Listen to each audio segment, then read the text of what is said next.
What's going on, everybody? What's going on? What's going on? It's almost 1 o'clock in the morning. I'm doing this impromptu live right here. I'm gonna wait for some people to jump on in the room as we talk about the topic at hand. The Washington Mystics, they got some problems that they got to deal with, and we'll be here to talk about it for a little while. Thought about doing this as a recording, but I figured let me do this as an actual live. And I know it's late night. You know how I roll. I do things at all crazy times of night. And I appreciate when y'all jump on board with me to check it out. It definitely is a lot more exciting to talk to individuals rather than talk to myself. What's going on, DKJ? Appreciate you jumping on board. We got a few people in the room. Definitely leave a comment. Let me know you're here. We want to get some people up in the room. I am currently working on a new introduction video for Washington Mystics Unfiltered, and I'm going to be having that probably up the next day or two. I just completed doing a new one for Indiana Fever Unfiltered, and if you haven't noticed by now, I'm creating a whole unfiltered brand. It's going to take some time to create the whole brand, but obviously, I'm a Caitlin Clark fan, and Indiana Fever Unfiltered was the first one, obviously, for me. But Washington Mystics Unfiltered was one that I really wanted to do because I'm a big Lauren Betts fan. I'm a big Cody McMahon fan, like Rory Harmon, like the direction of the franchise. But there are a lot of things that gotta be talked about here. What's going on, Sydney? Appreciate you, man. Thank you so very, very much. I try to bring it real and correct and not pull punches with people and let people know what's really going on. What's going on, Mark? Appreciate you jumping on board. I want to let some more people get in the room before we jump into this thing. If you haven't subscribed to the channels, please do subscribe to both of the channels. Come on now, the podcast and Washington Mystics Unfiltered. Like I said, I'm moving in the direction of creating a whole brand of unfiltered. And some people may like it, some people may not, but I'm trying to create an actual brand here and not just have a podcast. And it's starting with the WNBA. And while the WNBA frustrates me at times, I do enjoy watching some of the games, not all the games. I mean, that's the same for the NBA. I don't enjoy watching a lot of NBA games, so it doesn't say a lot when I say I don't enjoy something. There's a lot of stuff in the NBA that I don't enjoy, like tonight. The New York Knicks and the Cleveland Cavaliers. Did you enjoy that? I did not. So, when you look at stuff like that, I didn't enjoy it. And I got no problem saying it was absolute flipping garbage. And that's what happens in the NBA a whole lot for me. At least when it comes to the Indiana Fever and Caitlin Clark, I enjoy Caitlin Clark. When it comes to the Mystics, I'm a big Lauren Betts fan. I like Cody McMahon. I like their players on an individual basis. I'd like to see the team do well. I know it's going to be a process. But do I use the term trust the process? No, I'll never use the term trust the process because I don't know what their process is. We don't have a process with this team right now. You don't know what the process might actually be. We're sitting here right now not having a clue as to the process. By the way, if you didn't notice in the top right corner, I did create a new Washington Mystics unfiltered logo. And if you don't see it, let me give it to you in a bigger version so you can check it out. This is the new logo. I wanted to make it better than what I had. So I just created a new one for this podcast, which of course will be coming out with what you call with when I drop this new intro. Let me show y'all the actual new logo in larger format so you can take a look at it and let me know y'all thoughts on it. This is the new logo. Let me know what you think on it. I definitely appreciate your comments, your feedback. I want to make it, bold, direct, hard, and something that represents not just a bland logo. Because the first one I thought was okay. I didn't think it was bad. I just thought this one hits more the core of Washington D.C. And I want to make logos that match the city that they're in. So when I'm doing these logos for these different teams, I want there to be some type of city feel. Like, so for example, I thought this one was cool right here. Like, I thought this was cool. I like it. I think it's dope. But I think this one hits much harder. I don't know. What do y'all think? Let me know in the I didn't do it, man. Stop whining, Lester. Stop whining. You always got something to whine about, bro. It's a silhouette, man. Stop it. Jesus Lord. I can't get there. Hell, if you really want to be real, she's also black in this image right here, right? It's a silhouette. My goodness. Lauren Betts, does that look like her facial features? No. Does that look like Kiki Irvin's facial features? No. Let's relax here. It's a logo. Well, then you know what? Buy yourself an Angel Reese looking Citroen jersey. That looks nothing like Angel Reese either. But anyhow, always got to be a complainer. Holy Lord, man, you're killing me here. So let's jump in, man. We got 38 people right now in between the two rooms. If you're on the chat, you can see some of the comments because I got certain people in the Washington Mystics Unfiltered room. I got certain people on the Come On Now the podcast room. But definitely subscribe to both of the channels, but you can see the actual chat on your screen. If you don't see the comments in your actual chat area, you can see them on the screen. But man, the Washington Mystics coming off of a really, really bad loss last night. I mean, we watched it together. It was awful. They looked like trash. They played like trash. For about 5 minutes, they looked great. And for the next 35, they looked pretty awful. There were very few bright spots to that game. And I did my post game reaction after the game, or probably a couple hours after the game. And I took my sons to dinner last night in Orlando, and then got back to the hotel and dropped the video. And I hope you enjoyed it. It's gotten some serious feedback. Honestly, I had a lot of comments on this video. It's funny. I'm getting some decent conversation going with these videos. Just past 350 subscribers on the channel. So if you haven't subscribed to the channel yet, please do subscribe to the channel and share it. Let people know what's going on, and let them know that this is the number one spot to get your Washington Mystics content and information. And I'm going to be the one that gives it to you raw, uncut, and unfiltered. That's just the way it's going to be. I'm going to give it to you that way all the time because that's the only way I know how to do it. Money Mark, welcome aboard.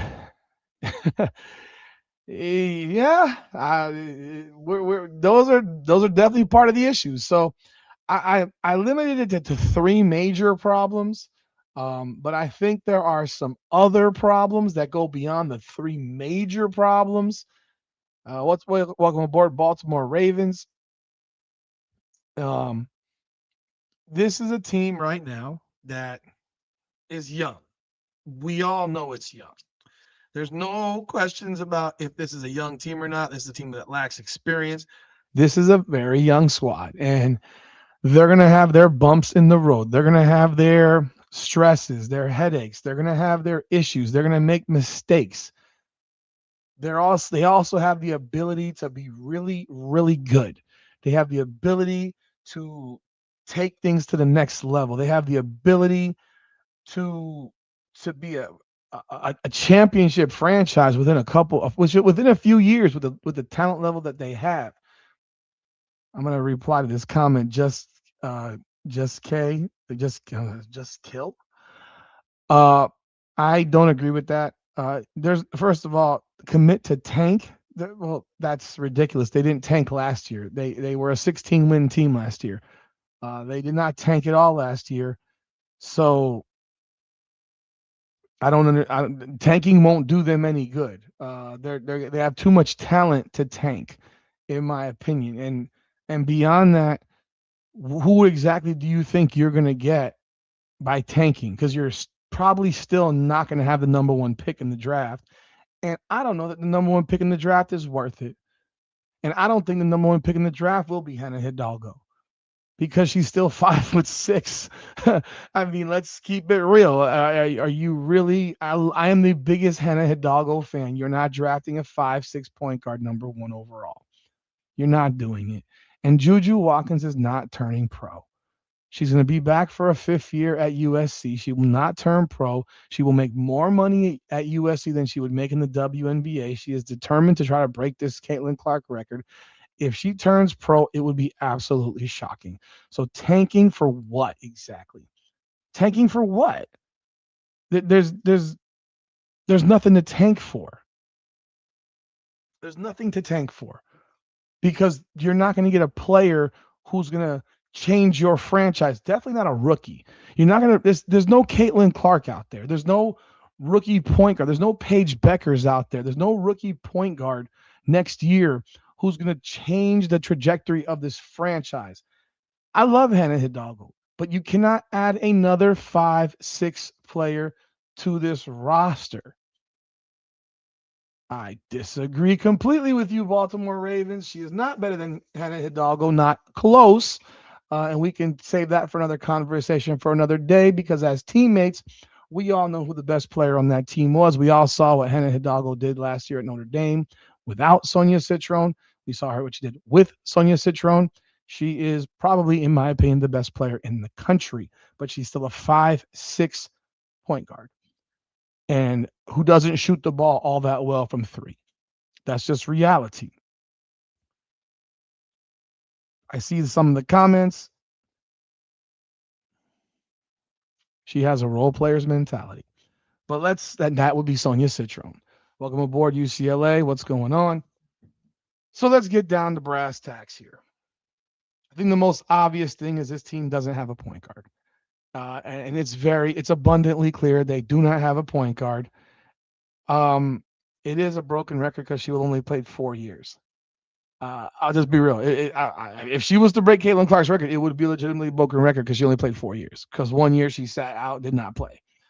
But let's get back to brass tacks right here. They don't have a point guard. There's not a, and I'm gonna tell you right now. I'm looking at the 2027 class in the WNBA. There isn't a real point guard in this class who I would consider as a player that you would take in the maybe. I'm looking. I'm looking. I'm looking right now. I'm gonna be real with y'all. I don't know where the Mystics would draft. This current mock draft I'm looking at has the Mystics going number 2, and yet drafting Zhang Jui, the 7'4" Chinese center. Now that would be utterly insane. You're gonna go draft a center after you just drafted a center? That's silly, and I'm not gonna trust the 7'4" center from China. That's just me. And then you look later on in this draft, there are a couple of players. Look, if you can grab Hannah Hidalgo at 3 or 4, I'm all for it. If you're the 3rd or 4th pick, maybe even the 2nd pick, I'm all for it because when I look at the players who are in this draft, Michaela Williams, she ain't that good. Madison Booker, I have no interest whatsoever. Audi Crooks, garbage, in my opinion. Malaysia Fulwiley, that's an option, but she's a bit of a freaking turnover fiend, and she's a bit of a head case, and I don't know how she survives in the WNBA. She can barely survive in college. Michaela Blakes. Now that would be a conversation, but Michaela Blakes is also only a junior, so she may not turn pro. So if you have the option of getting Hannah Hidalgo at number 3 or 4, then that's a conversation. At number 1, I'd be more apt to trade. I would be more apt to trading down and trading for someone's point guard. I mean, think about the players around the league. Think about the players around the league. Who could you trade? Who would you trade to? I'm gonna give you a couple players. Now, I don't think it's a pick for a player type of swap. I don't think it's a pick for a player type of swap, in my opinion. The 7'4" center plays point guard. Are you joking? Michaela Blakes was the leading scorer in the country. This was the leading scorer in the country out of Vanderbilt. She's a 5'8" guard out of Vanderbilt. Sienna Betts is going to be in college, so you can't draft Sienna Betts. So that's not even an option. And I don't think Sienna Betts is that good right now. So I wouldn't even touch Sienna Betts at the moment, UCLA. And again, you have to draft what's available, and Sienna Betts would not even be in this draft because she's not even eligible for the draft. But I would tell you this. Think of some teams. Think of some teams. Think of some point guards around the league. If I'm the Washington Mystics, I'm making a play on Courtney Williams.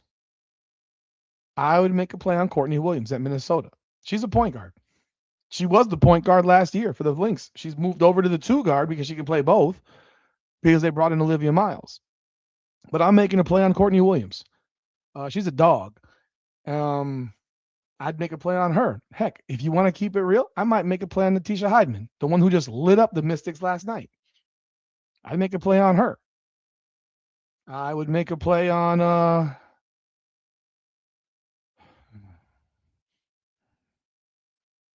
I'd make a play on maybe Jordan Canada out of Atlanta. Um, it's very, very rare that I would go in this direction, but I would be making a play on Maureen Johannes, who's with the Liberty right now. I would offer the Liberty my first round pick for Marina Johannes. She's 31 years old. I know she's a little bit older, but she's the type of player that could help them immediately be a leader for this team, a legitimate leader. She's she's been really good for the Liberty this year, and I would consider her. I know she's 31. She's 5'10". She's not a 5'6" guard. She is a player that I would consider. I would absolutely. Kennedy Carter would not work for this team. I don't think, Sydney. Kennedy Carter. I don't know that Kennedy Carter works for this team.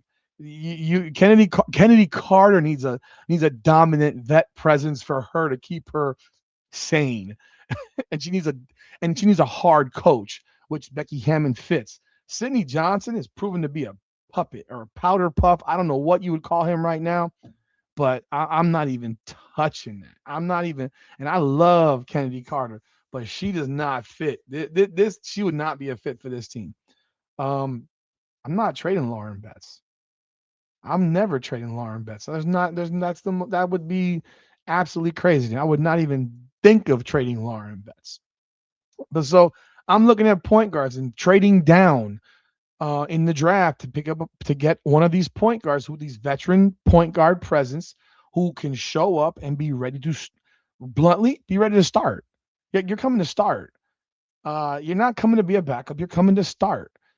And could there be other things that you throw into this thing to make a better trade? I don't know, but I'm looking at Johannes. I'm looking at a Courtney Williams. I'm looking at a Jordan Canada. I'm looking at those three are the first three that pop into my mind and even in Natisha Heidemann.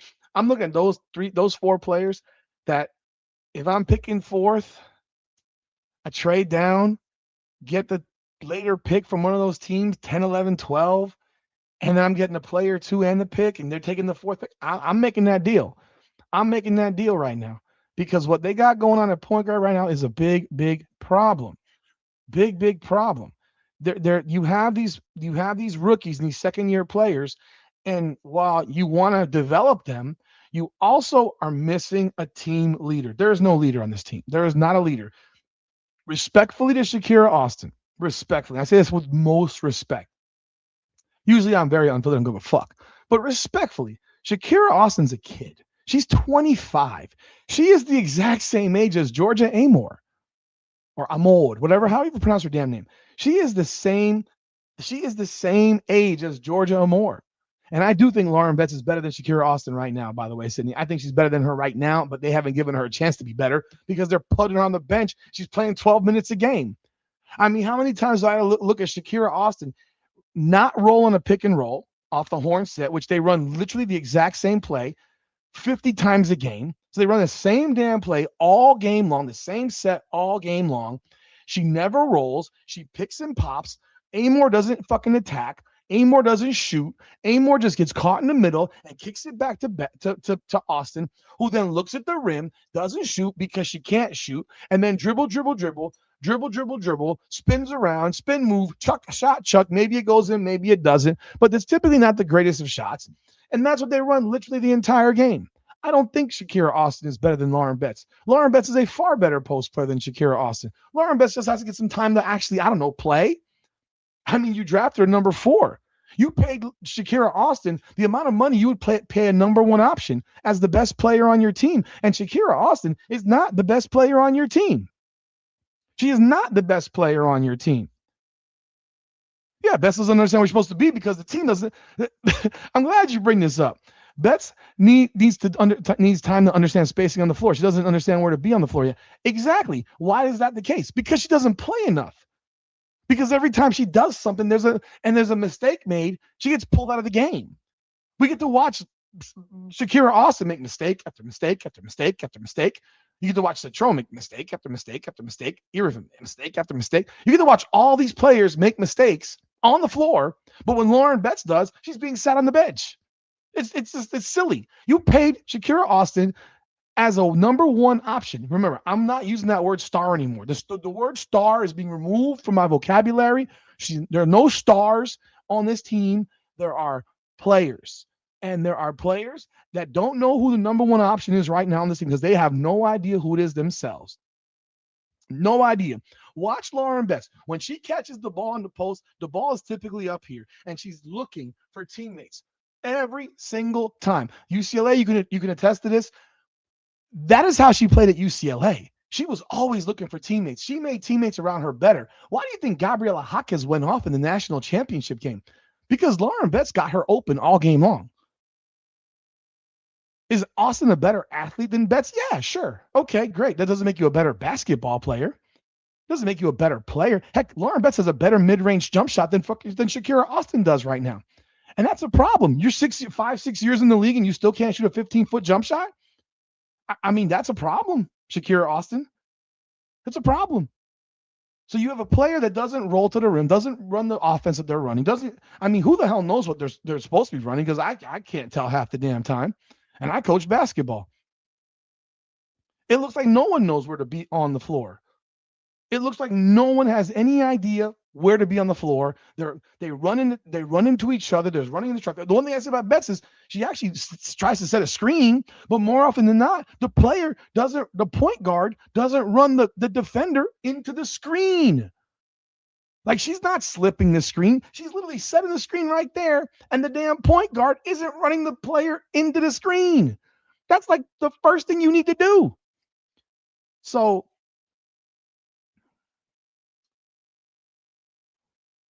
Shakira Austin is 25. She's not like a 30-year-old vet. She's a 25-year-old player who just happens to have been in the WNBA for now 5 or 6 years. She's a role player. I mean, keeping it buck, she's a role player. That's the reality. This is a career. I need you to really get career 10.9 points per game, 6.6 rebounds. She spent her first 4 years in Washington. This is her 5th year. Her best year was last year, 12.7 points, 6.4 rebounds. Heck, she didn't even start all 38 games last year. She started of her games that she played. She started in 30 of them. She's dealt with obviously injuries because she only played 12 and 24. She played 19 and 23.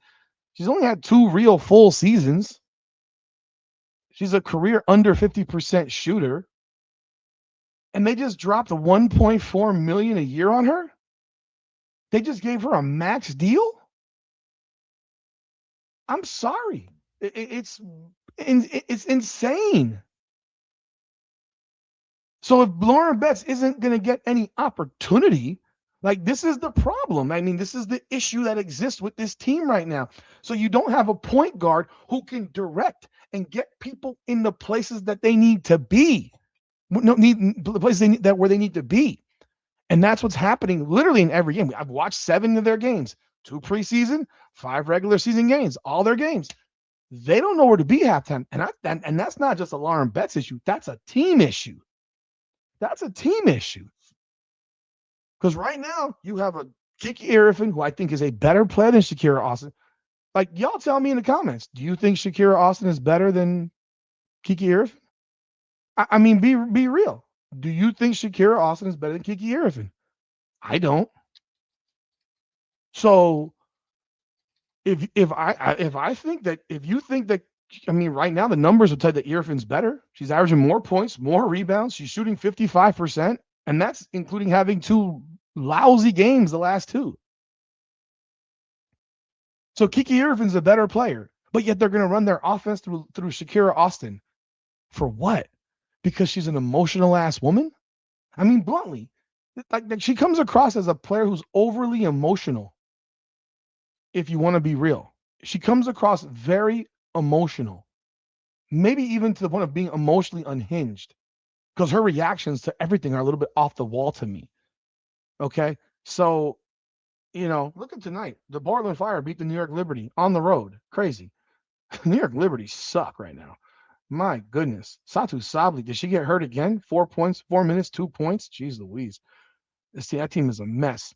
But so you don't have a point guard situation. And clearly as of right now, you have a coach who doesn't trust Lucy Olson, doesn't trust Rory Harmon, and for some reason trusts Georgia Amore, who looks like she's 5'3", but is listed at 5'6". Y'all got to remember, Georgia Amore is 25. She's not 22. She should be more. She should be more ahead of the curve at this age, even having not played last year. Remember, Georgia Amore played for the same coach in college for 5 years. She played for the same coach. She was at Virginia Tech. She left Virginia Tech and she went with that same coach to Kentucky. Played 5 years in college, and she was a 20-point per game scorer, 19, 20 point per game scorer her last 2 years. 7 assists, low efficiency, 41, 42%. Ball dominant, 36 minutes a game, 35 minutes a game. She played 37, 35, and 37 her last 3 years in college. She's used to playing a lot, and she's used to controlling the basketball. This is not what she's accustomed to. She ain't Caitlin Clark. She ain't Paige Beckers. Like what? She's not even. She. Dare I say, she's not Chelsea Gray. She's none of these players. She's not remotely close. I thought when she got drafted at number 6 last year, I was shocked. I was like, are they serious? Are they really serious that they just drafted her number 6? It made no sense to me. And then they got rid of Brittany Sykes during the season last year. Again, a decision that a little bit off, in my opinion, because they didn't really win after Brittany Sykes got traded. So this is a player that literally followed her coach from 2 different locations, and here she is now, and she's not the ball dominant player. She has to give it up. She has to play a real point guard position, not an open court point guard position, but a real decision-making point guard position. And she doesn't know how to do it. She doesn't know how to do it. I don't think she's a freaking WNBA caliber point guard. I think at best she's a 3rd string level point guard in the WNBA at best. Like when I look at a player like Deja Kelly, not in the league, and I look at this young woman in the league, I mean, I don't know, man. I don't know. But Deja Kelly is bigger. She's a couple inches taller. 5'8", kind of, was the number 1 option in college. I mean, she didn't average 20 a game, but she was 17 points for 16, 17 points for 3 straight years. North Carolina, low, even lower shooting percentage than freaking Georgia Amore, which is probably why she's not in the league. And she doesn't have much of a perimeter jump shot. But I mean, that's what we're talking about right here. Georgia Amore is like a player that's not even remotely close to being a starter level point guard in the WNBA. She's not a starter level point guard. And I'm sure there'll be someone that runs into my comments. And I know there's one that's been really into my comments telling me that Georgia Amore is the best point guard they got. Blase, blase. I'm sorry. She's not.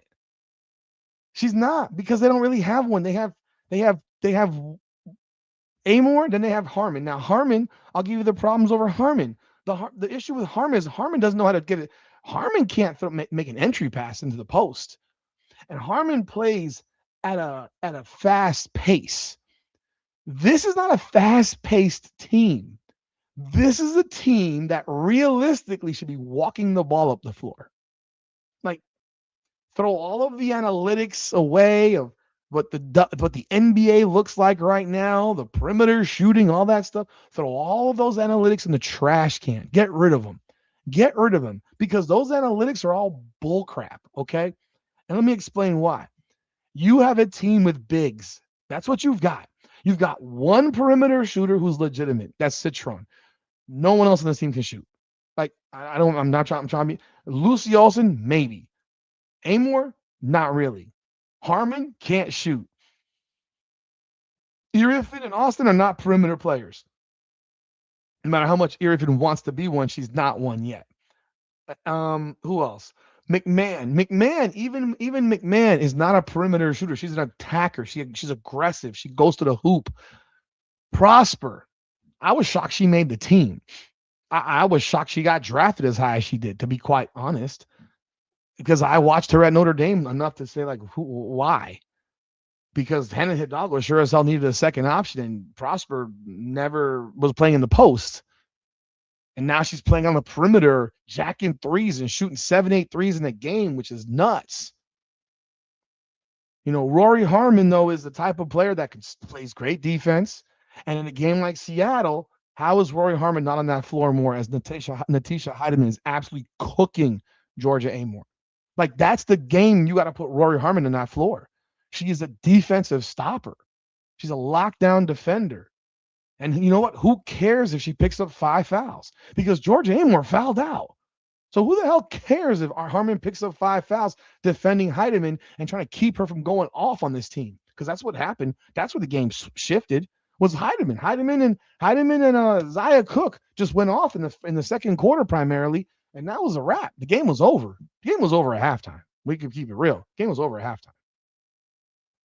So, and then you got Lucy Olson. I think Lucy Olson is the steadiest of the 3-point guards they have. She's probably the most fundamentally sound of the 3-point guards they have. They brought her into the game first last game as a backup. She got 2 assists in 4 minutes, and then she sat on the bench the rest of the game and did not see the floor again. I can't explain that. I don't understand it. Maybe she's not a very good defensive player. I'm not sure. Didn't barely get to watch her play. I know she can score the basketball. She did it at Villanova. She did it at Iowa. And I'm not jumping on here on some Lucy Olson soapbox, but for Christ's sakes, she can't be worse than Georgia Amore. At the very least, she's the same as Georgia Amore, but she can't be much worse. She can't be worse because Georgia Amore right now looks pretty damn bad, in my opinion. And there'll be some that jumps on here saying, why do you keep attacking Georgia Amore? I'm not attacking Georgia Amore. I'm calling it for what it is. I'm seeing what I'm seeing. My eyes, I have eyes. I can see what's happening on that floor. And I see it it's been every game. For 5 minutes, we saw a little bit of a difference last game. And then it went back to that same old bullshit. Shot chucking, flopping, trying to draw fouls. That's why she got points. She was drawing fugazi fouls. She's not a threat, man. She's not a threat. I would back up. I would never play. I would go under the screen every time on a pick and roll with her because I know she's not going to shoot it. Or if she does, she'll miss. I know she'll miss. I know she'll miss. So, looking at y'all comments right here. Welcome aboard to everybody who's jumping in here, man. I'm kind of just talking and not reading at the same time. Let me see here. Well, the problem is this. They should have gotten Raven to Washington. Well, where? At what pick? 9? Over Dugalich? I mean, I guess that could have worked. That legitimately could have worked because she probably would be the best point guard they've got. Point guard. She can't score. She's atrocious on offense. I mean, everything that I ever said about Raven Johnson offensively, it still remains true. She's terrible on offense. Terrible on offense. But defensively, she's elite in my opinion. And as a point guard, I think she could be solid in the WNBA. I don't think she's a Hall of Fame level player in the WNBA. I think she's a solid role player in the WNBA.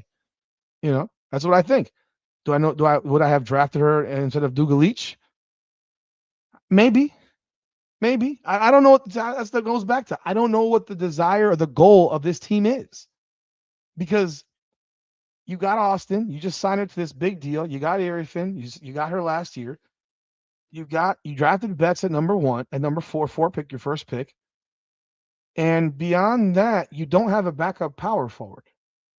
So the Dugalich pick doesn't not make sense. It makes sense. It makes sense. They don't have a backup power forward. They don't. So I can't say that's a bad pick. And quite frankly, as of right now, the way they've all played, she's had the best game of all the picks this year.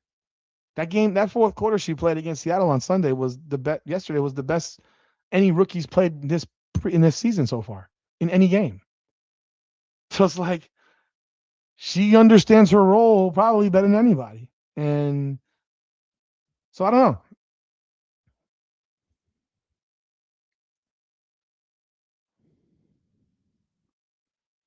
Bruce, thank you for jumping on board. You know, I'm trying to figure that out. Honestly, I'm trying to figure it out because I thought at first I could do it myself, and I realized after like 3 days it's utterly impossible. I don't have enough hours in the day to watch enough women's basketball to do it. It's impossible. Um, I can do a game here and there from other teams when they play the Mystics or play the Fever. But realistically, what I'm going to have to do, my thought process is I'm going to have to sporadically add content to their sites because I have them built. They're built, but they're not really. There's nothing on them. There's very little on them. Um, put some feelers out to see if people have interest in running a podcast from that particular market and being a part of a building process. And I would support the process all the way through. And look, man, YouTube is real. It is it is free. You working for when you first started a YouTube channel, you were working for free. This is not you're not paid. You, your money is generated by your work. How quickly can you build the channel? How quickly can you do it? And clearly I'd like to have people that are legitimate in what they're doing and are balanced in their approach. So if there's people that are on the country that are in these different markets that really love their team, I'd love to have a conversation with them. They can always email me at info at comeonnowpodcast.com and we can have a conversation because the channels are all built. It's just and the logos are all created. It's just a matter of funneling content to them and see where it goes from there. But that would be the probably next step. But I can tell you this: come on now, this podcast, right now, Washington Mystics Unfiltered, we're at 353 subscribers as of right now. I'm not monetized on this channel. I'm monetized on Come On Now the podcast. I'm not even monetized on Indiana Fever Unfiltered because I don't have enough hours of viewership on Indiana Fever Unfiltered, which is why I have to almost create clippings from the main channel and put it on the Indiana Fever channel to create the content for it. Because otherwise I'm doing double content. And on this channel specifically, I don't have enough subscribers. The hours are there.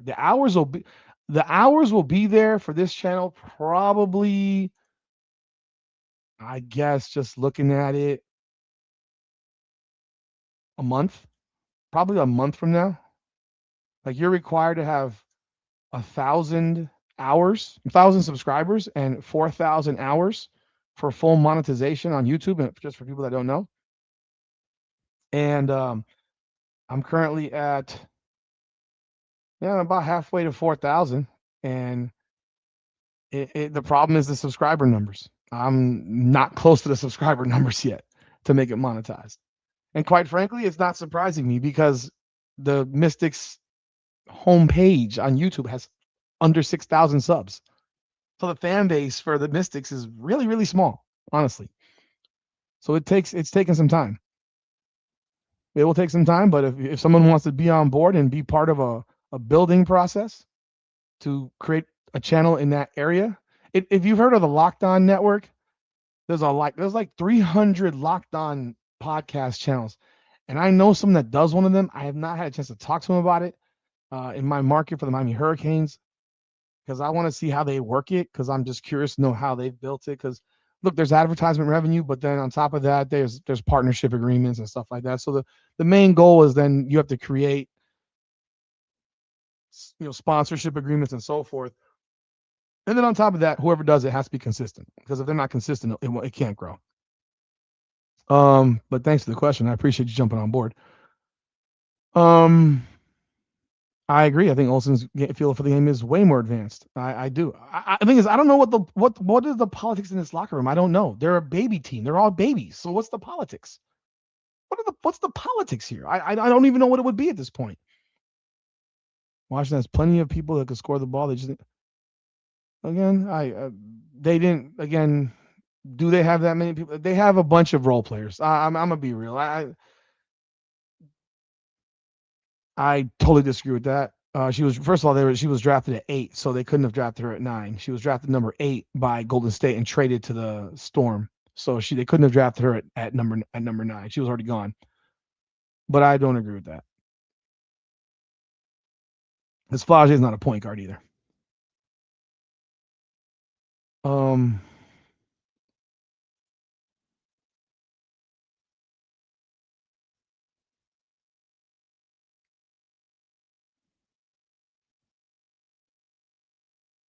well, then they should have drafted Lucy Olson. If Sheila Johnson hates CC that much, which I don't disagree that she does, they shouldn't have drafted Lucy Olson. That's just stupid. Again, dumb mistake. But so the point guard issue exists, and that's a major problem here. And until Sidney Johnson figures something out as a coach, we're gonna keep having to watch these types of silly, childish, amateur, low-level mistakes that are done by this team, that are made by this team constantly. I can't tell you I know a whole lot about Slug Sutton. I'm just being real, so I can't really comment too much on her. I know she was on the team last year, but I can't really comment too much about her. I would tell you this: Cody McMahon would be another option. Not for a full game, but for spot duty because of how she plays. She's aggressive.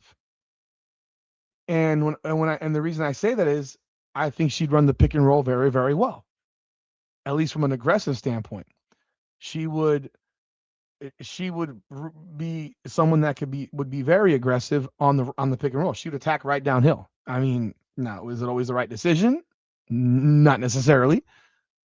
But what are we watching right now? We're watching the circus right now. So that's the first issue. The point guard play is an issue, and it's going to be an issue until Sidney Johnson figures something out with that, and that's his job. He's paid to do that. That's not my job. I know what I'm watching. I'm not in practice. I don't see what's in practice, but I also know they haven't really practiced all that much because they look exactly the same every single game.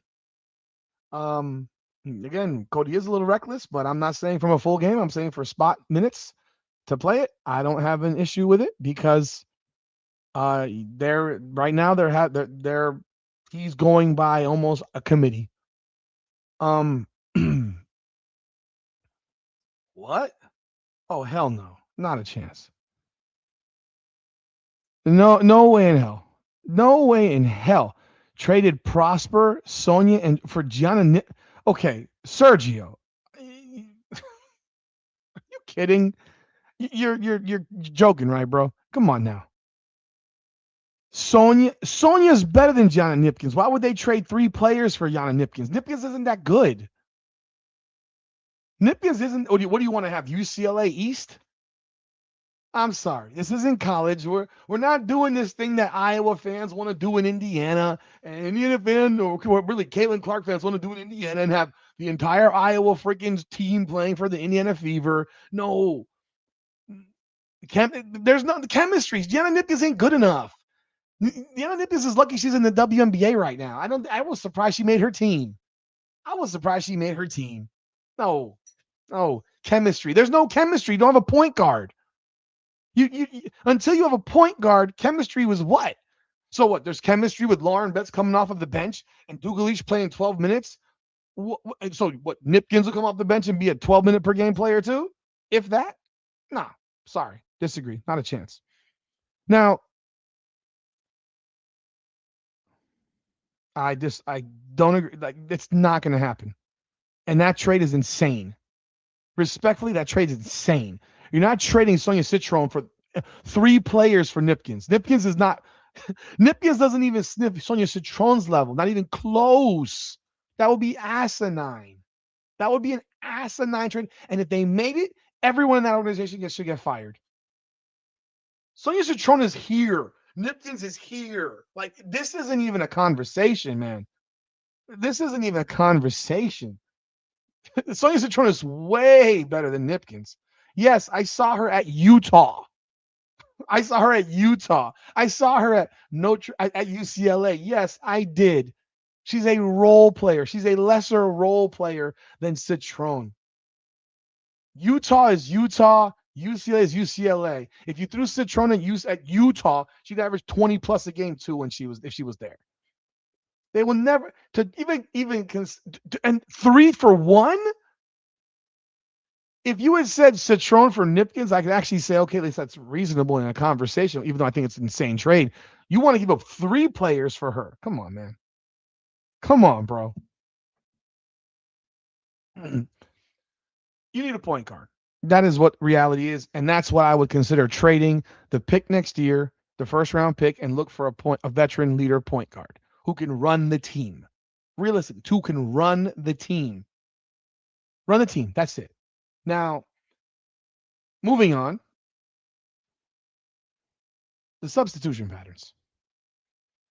The substitution patterns are outrageous. And that is all on Sydney Johnson. Brittany Sykes. Let me look it up for you. Brittany Sykes got traded. She got traded for Alicia Clark and Zaya Cook. Here's what's so ironic. The Seattle Storm traded Brittany Sykes, and the Mystics got Alicia Clark, who's an old hag, and Zaya Cook. And Zaya Cook is now back on the Storm, and Alicia Clark plays for the Dallas Wings. So there's not a player on the team from that trade. Now, they did get the one of Seattle's 2026 first-round picks.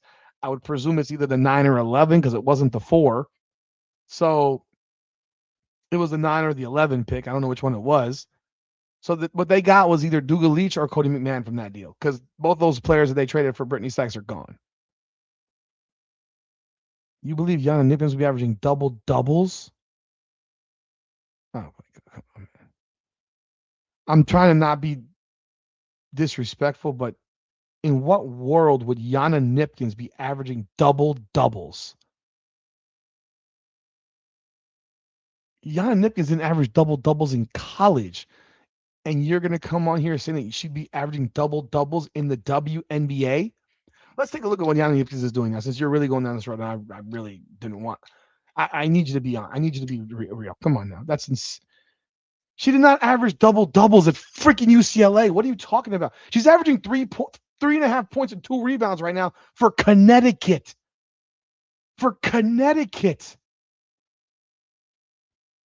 She's averaging 10 minutes a game in Connecticut.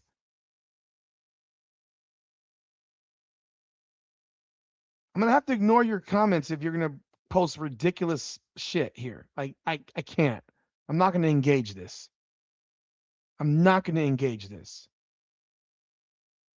She's averaging less than 4 and 2 a game in the WNBA. And you want to know what her college numbers were? Since you're telling me a double-double? Come on, bro. She averaged 13 points and 3 rebounds at UCLA. Tell me the double-double. And 2.9 assists. She's never averaged more than 5 rebounds a game and 3.9 assists in her career in college. Double-double. Come on, man. You're out of your mind now, bro. Stop it. I'm not even wasting my breath no more. She started at UCLA 37 games. She averaged 13 and 3. Stop it. Get out of here. Double-double.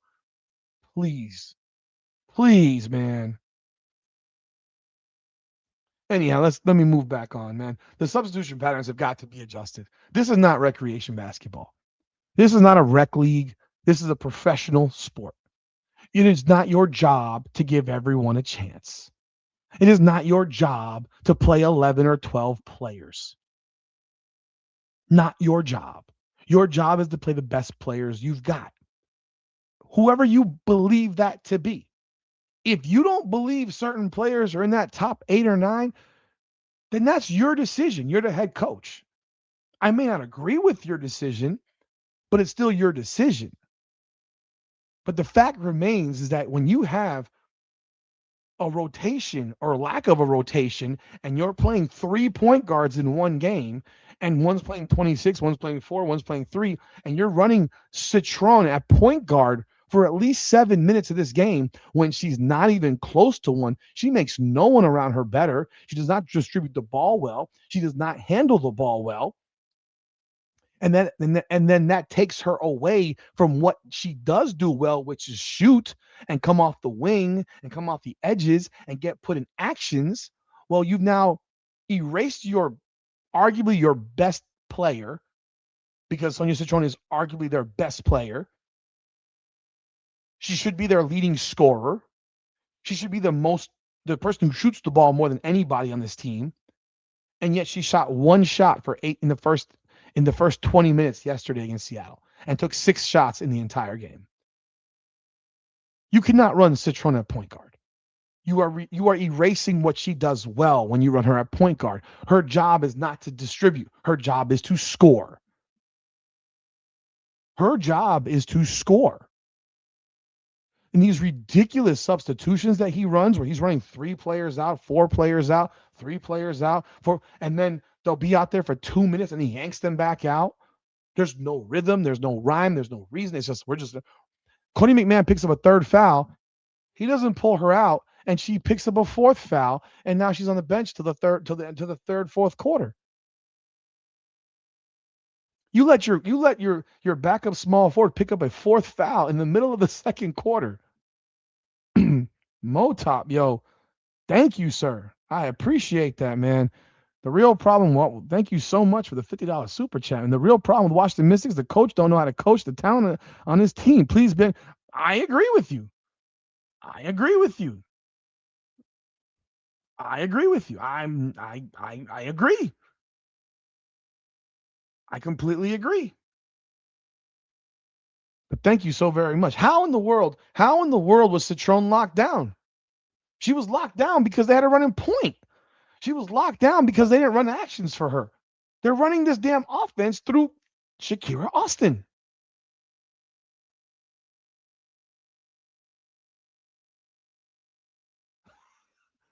Oh, wow. I'll get to that comment in a second. She was running that offense through Shakira Austin. He runs the offense through Shakira Austin. Like, she seems to be the point of the offense is Shakira Austin. It's not Sonia. It's not Irif. It's not Kiki. It's Shakira Austin.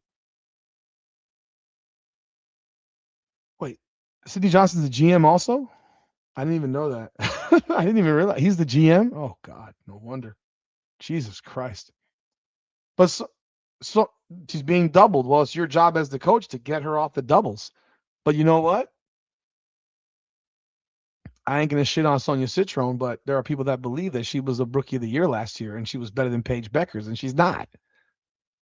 There are people that have put her in the conversation with Caitlin Clark. Like, that's laughable. She doesn't have the ball handling skills to even create her own shot, let alone get off double teams. She doesn't have that ability. Oh, God. So what, you wanted to draft the entire UCLA roster? Charlize Ledger Walker? Come on now. Oh Lord. Why? No. No. No. No. Charlize Ledger Walker? I think Rory Harmon's better than Amore, but she's not getting the opportunity to play. I think Lucy Olsen's better than Amore, but they're not getting the opportunity to play.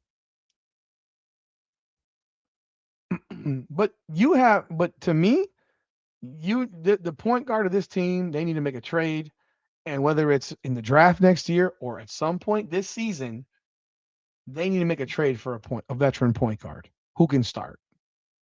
That's the first thing. But then moving back to the roster stuff and the rotations have got to be better, man. The rotations have got to be better. This is the stuff that just you sub a whole group of players out. Like, that's shit that we did in high school, man. That's shit that you do in Little League. That is not stuff that you do in the WNBA or in the NBA or in the NFL or in Major League Baseball or hockey. Well, no, I'm sorry, that is hockey. But we're watching with Sidney Johnson's. We're watching hockey lineups. Shift out, shift in, shift out, shift in. This isn't hockey though. This isn't hockey. So you can't be doing what you do in hockey in the WNBA. Yeah, some itch in my ear. You can't do that. It doesn't work because you don't get any rhythm. You don't get any rhythm. Sonia Citron's best attribute is on the wing, in motion, in actions. Citron turns down open looks. Citron turns down open drives. She looked like a star development against Indiana. And then in the last two games, she's looked like she doesn't remember how to play basketball. That she forgot that she's supposed to take the most shots on this team. To take 6 shots in a 40-minute game for her is just crazy. But that's also mentality. That is mentality. Um, maybe she's better than him more, but she's not the answer. And she took 6 shots. She took 6 shots. Wait, did Sonya shoot only? I didn't see the game. Boycott ESPN. They fleeced me for $35 ads. Said they were showing the W games. No, you need League Pass. You need League Pass. League Pass is what's $39, 35 $39, something like that. You need League Pass. League Pass. I saw the game on League Pass yesterday. I didn't watch it. I was in a hotel. I watched it on my iPad while I was doing the live broadcast. Yeah, they show every game on League Pass. So,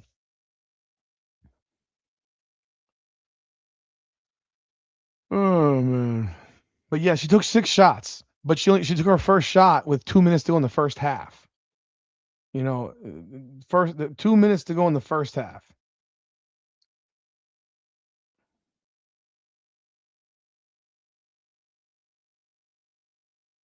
So when it comes down to these rotations, you don't get any opportunity ever to get anyone in any kind of rhythm on the off the bench. The bench players can never get a rhythm. They can never get a rhythm, and that's an issue. That's a major issue. So when you have these consistent flip flops, and I see a comment I'm going to bring up in a second, when you have these constant flip flops with the roster, well, and the lineup, it causes a problem. It causes a problem. And you don't let Betts ever get a rhythm. She doesn't get to just get your ass on the block, get post position, and then she gets post position. They don't dump the ball into her. Like when she gets post position, you need to dump the ball into her immediately. I almost feel at times like I'm watching my son's 12U game, like rotation of the ball. So if Lauren Betts is on this side and runs over here and gets post position on this side, and the ball's over here, you need to swing that ball quickly and get it into her. It can't be that it just sits. Because what does she have post position for? It's useless. Odyssey Sims would be an option at point guard. I like that one, actually. Edward Johnson. So I don't think that's gonna happen because I think she's solid for Dallas. Now that rotation stuff is a pain in the ass to me. Like you can't play more than 8, 9 players. Like if you're playing more than 9 players, it's because someone's in foul trouble or because you just have no idea what the hell you're doing. Prosper played 22 minutes yesterday. Why? Why is it Michaela Onyenwere starting her first game back? Why? When did Michaela Onyenwere become a superstar? When did she become some bona fide starter? When did that happen? Because I don't know when that happened because it didn't happen. She's not a bona fide starter. She's a role player. She's been a part-time, once in a while starter, once in a while non-starter. She is a role player in this league. She's not very good. I mean, they have built her up. She's a career 7 points per game player. She started half the games last year for Chicago. Her only year of really starting the whole season was her rookie year, and she won Rookie of the Year, averaging 8.6 points and 3 rebounds a game. That is the talent issue in the WNBA right there. She played 17 minutes. What was she starting for? She should have been coming off the bench. She should be coming off the bench. And as a vet leader, you want to know how old Michaela Onyenwere is? She's 26. Can you imagine you're playing with your college coach? Your college coach is 4 years older than you. One of the assistant coaches on your team. She's 26 years old. She's a baby herself. Again, this team is young. Their vets are young. Their oldest player is a rookie who's 32 years old. This is a baby group. You need a vet leader in this team. They don't have a vet leader. She's not a vet leader because she has no control over this game. She's a small forward. She's a small forward. And she should not be taking minutes away from Cody McMahon, period. Okay. Would you go get Hannah Hidalgo? I don't think that Hannah Hidalgo would be the number one pick in the draft. If you got her at 3 or 4, I wouldn't argue with it. I would be fine with it. I love Hannah Hidalgo. I think she's fantastic. I think she does so many things that you just can't replicate. Her on-ball defense, her quickness, her aggression, her desire, her passion, all those things are unmatched. She's 5'6". She's still 5'6". Her speed, she's still 5'6". So you better be prepared with this 5'6" guard, because you want to know what's going to happen when she comes on board? She's the number one option. She's a star. She's a star. And then you have another problem. I don't think she and Sonia Citrone like each other. I don't think they care for each other. That marriage last year with Hidalgo and Olivia Miles, and Citrone turns pro, I don't think that ended well. I don't think it ended well. I don't know that they care for each other. I can't confirm. I don't think they care for each other. I really don't. Haley Van Lith right now is available. I would look at Haley Van Lith. I think she's way better than Haley Van Lith is way better than Georgia Amore. Like, it's not even close to me. It's not even close. Not even close. And you want to know what Haley Van Lith knows how to do? Haley Van Lith knows how to throw an entry pass into the paint. Why? Because Haley Van Lith played with the 6'7" Sedona Prince. She knows how to use a big. That's a skill. Unfortunately, that's a skill. That should not be a skill. That should be normal for a point guard. That is a skill, because not all these teams have a real big. Rory Harmon played at Texas last year and looked like she's never thrown an entry pass into the post in her life. Why? Because her job was to get the ball to Madison Booker, who plays on the wing. Kayla Oldacre was not a post player. She caught the ball off rebounds. Occasionally, she got the ball thrown into her in the post. They didn't dump the ball into the post at Texas. They were a high pressure defense, fast break, easy bucket type of team. You got them in a half court offense, they weren't as good. But most of her job was get the ball to Madison Booker. Now,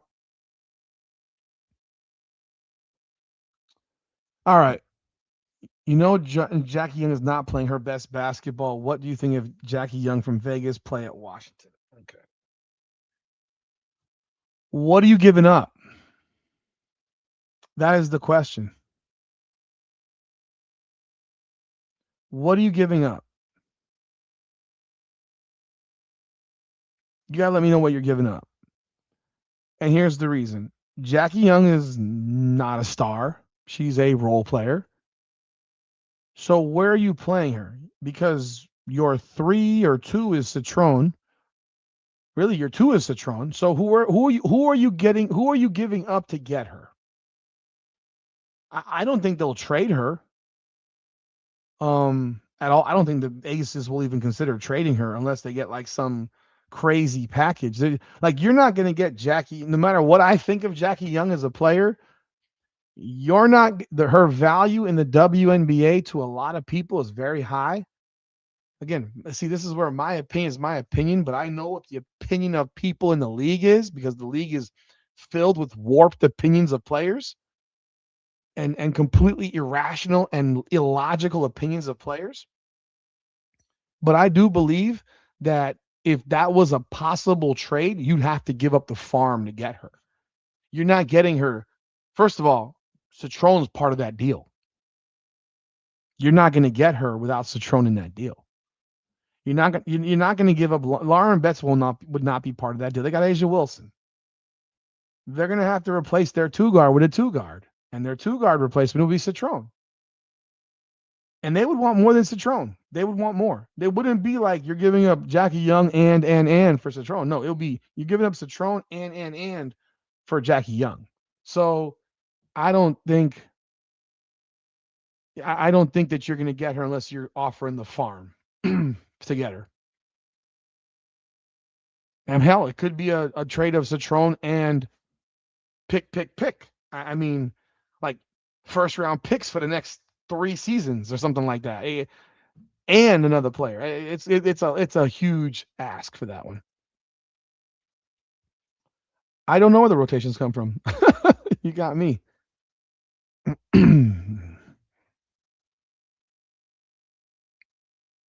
Yeah, if you're an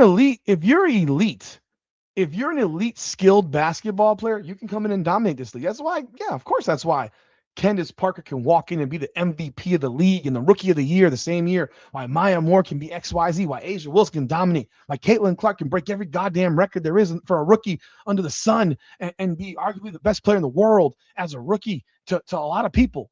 To a lot of people. Not everyone believes that, but a lot of people believe that. I believe it. It's my opinion. I'm entitled to it. But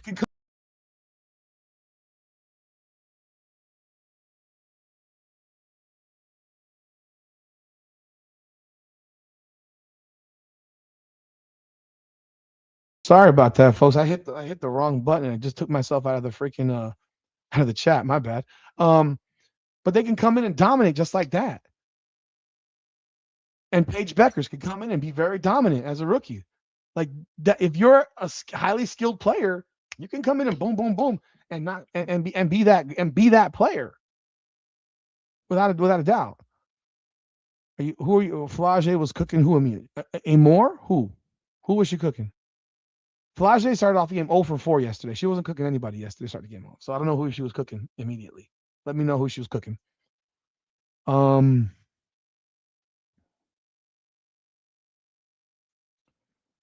you watched Valk's Sun game today. Haley Van Lith is doing exactly what Raven Johnson can do for without any defense. Haley Van Lith can score. I would disagree with that. Maybe I would say Raven's a better defensive player for sure, but Haley Van Lith can score the basketball. Haley Van Lith was an 18 point per game scorer in college at TCU and at Louisville. Her last year at Louisville. And she's a better shooter than Raven Johnson, and she's a better distributor than Raven Johnson. And she's played with the big. She fits. She won't cost any real money. Um,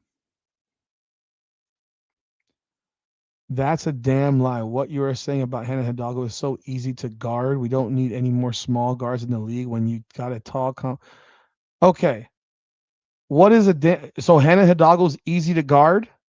Really? Okay. Let's take a look at her numbers. Hannah Hidalgo. Hannah Hidalgo is so easy to guard. Okay. Let's bring it up. I mean, you went there. If she's so easy to guard, then tell me exactly why. She averaged last season 25.3 points, 7 rebounds, and 5.5 steals, and 5 assists, and shot 47.5% last year. And that's without having a 3-point shot. That's shooting 25% from three. So if she's so easy to guard, tell me exactly why she was second or third in the country in scoring last year. I'm just saying. You said she's so easy to guard. You don't need any small guards in the league. Okay. There's levels to this. Is she not better than Georgia Amore? Is she not better than Rory Harmon? Is she not better than Lucy Olson? Yes, by a mile. Is she a better defender than all of them? Yes, she was a National Defensive Player of the Year. Um, so please tell me. And what does it matter if you got tall combo guards, skilled point guards? Who are the skilled point guards in the WNBA? I can name 3, maybe 4. Who are the skilled point guards? Let's look. Kelsey Plum is 5'8". She's not even a point guard. She's a shooting guard. Kelsey Mitchell's 5'8". She's not a point guard. She's a shooting guard. Jordan Canada. How tall is Jordan Canada? 5'8", 5'9"? Jordan Canada is 5'6". I'm sorry. She's 5'6". She's the exact same height as Hannah Hidalgo, and she averages 12 and a half points, 5 rebounds, and 7 assists and 3 steals this year for the Atlanta Dream. Interesting. And she's shooting 51% from the floor this year. Career 40% from the floor. Career 25.5 from three. I would take Hannah Hidalgo over Jordan Canada every day of the week and twice on Sunday. And Jordan Canada has played in the WNBA now for 9 years. Is in her 9th year. Okay.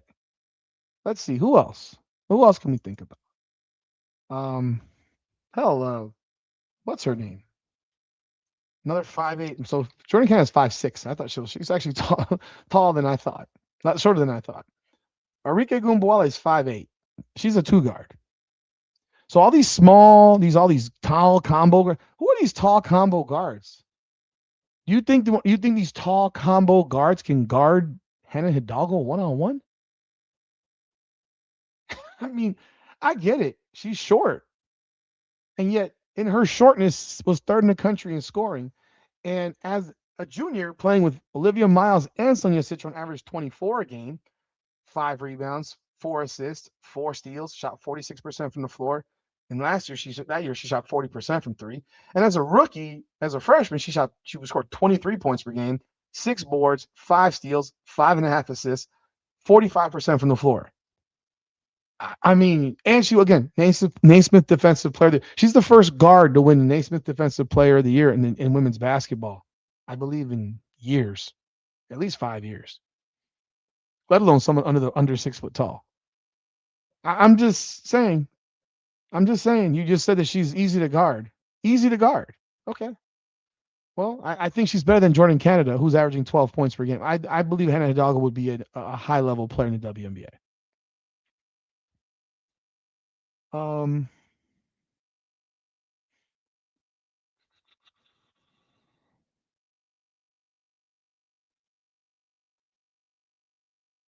Who can't score in the WNBA? I don't know. You're referring to Haley Van Lith?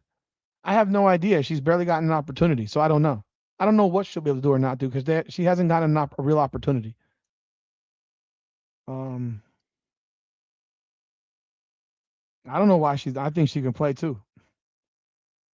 I'll trade Shakira Amor. That's a trade.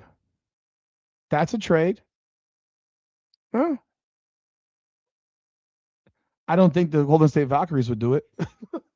I don't think they would do it. I don't think they would trade Veronica Burton for that. Yeah, I would agree. I would definitely agree. Kennedy Carter's that girl. She's a beast. Uh,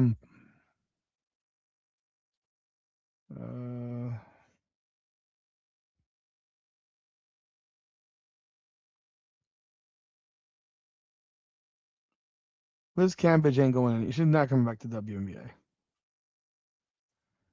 Because other teams that she's playing, they don't know how to use their size. They got the size advantage. They can post the girl up.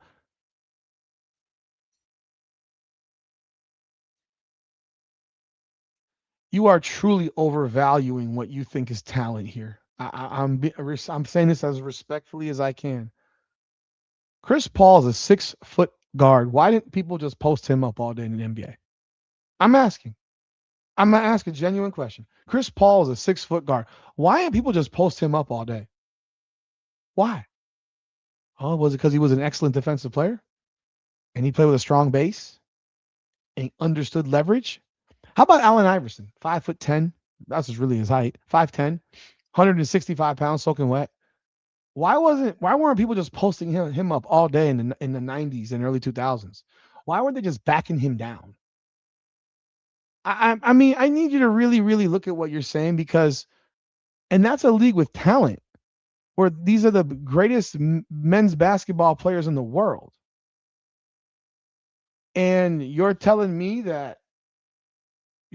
here that they can't post those guys up, but you think who in the WNBA at guard posts players up? You want to know the only player that actually runs the ball out of the post as a WNBA player? Chelsea Gray. Chelsea Gray is the only one with a post game in the WNBA as a guard, as a point guard. As a point guard in the WNBA, the only player who's backing people down in the post or has that ability is Chelsea Gray. Who's the point guard for the Sky? Skylar Diggins. She's 5'8". Hannah Hidalgo would run circles around her. Using terms like they can post the girl up in the paint, they could score. She would strip the ball from them before they got the ball up in the air because she's so fast. She'd pick their pocket before they could get down low. And they don't even know what to do down there. They're not skilled to do that. I think what you're saying is blasphemous, to be honest. I think Enrique stinks, but I'm just saying she's a 5'8" guard. So like saying that Hannah Hidalgo at 5'6" is a problem, is too small to play. Like that's just silly to me. Yeah, they were wrong. What do you expect? Jordan Cannon does not know her on an offense. Okay, well, she's still averaging 12 and 7, and they were a 30-win team last year. So what draft picks do you have? I don't know who use is. I have no idea. They're projected at number 4 right now. No, I'm sorry, number 2. I'd rather have Hidalgo over Miles too. I think Hannah Hidalgo's better than Olivia Miles. When they played together, she was the better player. So that's easy for me. Don't run away too fast, I would say. Don't run away too fast. Could Hidalgo go first? She could. I just think it'd be very shocking to see a 5'6" guard go first in the WNBA draft. It's hard for me to envision it, but could it happen? When you're looking at the players they have listed here in the mock draft, it's kind of embarrassing the level of player they have here. Like Michaela Williams is garbage to me. Madison Booker is not very good. Audie Crooks is terrible. Full Wiley is an immense talent. I think Hidalgo's better than her by a lot. Yet they have Hidalgo going number 7 to Seattle right now, which I think is crazy. Then they got like Liv McGill. Hidalgo's way better than Liv McGill. They got players here listed in this draft, in this mock draft, that are not going to be turning pro, that are not even allowed to turn pro. So I don't even know why they're in this conversation for the mock draft. So it's going to be a little bit before we can really have conversations about a mock draft and all that stuff. So we got rotations, we got point guard, and then I'm going to be real. The third thing, their defense sucks, man. like their defense absolutely sucks. I mean, it is awful bad. Their defense is awful. It's really, really bad.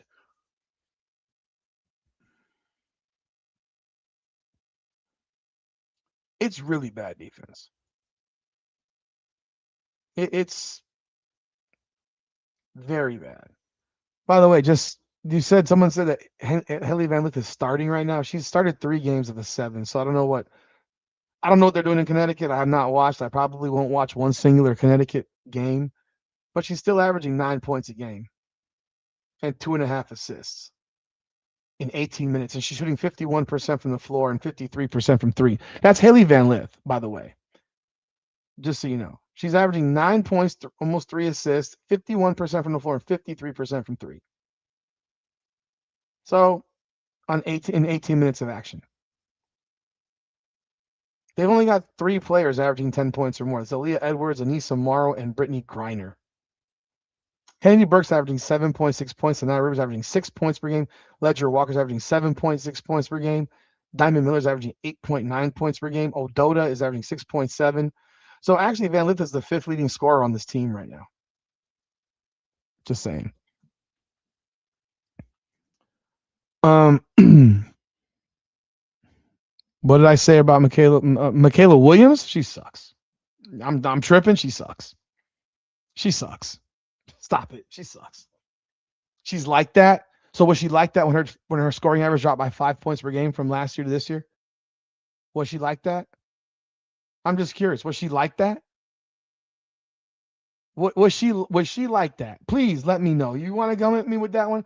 Was Michaela Williams? Michaela Williams was the 3rd best player on that team. Michaela Williams was the 3rd best player on that team. She's like that. Is she like that to be the 3rd pick in the draft?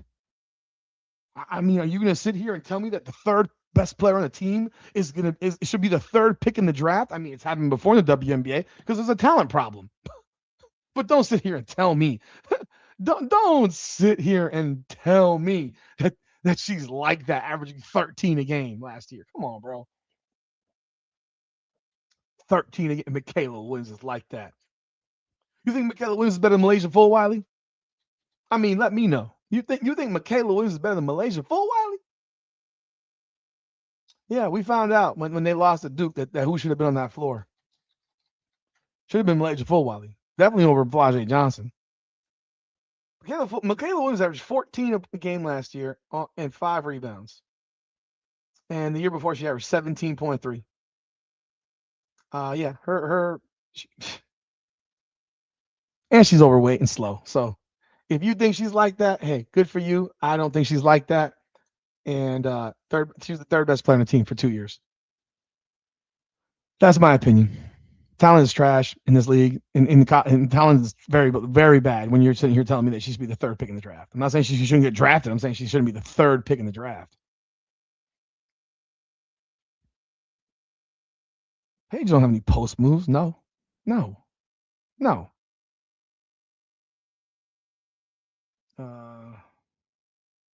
Yes, I can talk about men's basketball and women's basketball. Yes, and I'm going to give you again. Who the hell's posting Hannah Hidalgo up in college? Who? Who's posting Jordan Canada up right now in the WNBA? She's 5'6". Who's posting up Skylar Diggins? How about Kelsey Plum? Who's posting them up? Who's posting up Arike Ngubawale? Who's posting up Kelsey Mitchell? Who's posting up these small guards? Nobody, because no one has a post game at that position.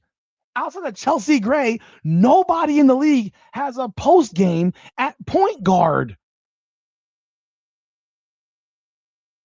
So I don't know what you're saying. I respect who say that. I'm giving you freaking examples. Hannah Hidalgo is not getting posted up by anybody. Her defensive ability prevents them from getting past half court. She had a game with 16 steals. She single-handedly beat Vanderbilt defensively in the tournament because she completely destroyed their offense in the first half defensively. You can try to post her up if you want to. Who are you doing it with?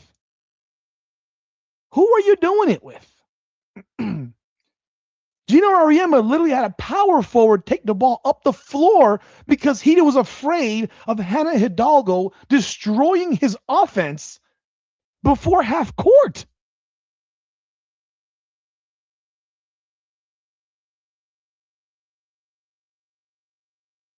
I mean, Sarah Strong was playing point guard against Notre Dame in the tournament because they didn't want to put the ball in the hands of KK Arnold or Kaylee Heckel or AZ Fudd because they knew that Hannah Hidalgo was roaming out there and she will come out of nowhere and snatch that ball. Her pressure creates these problems.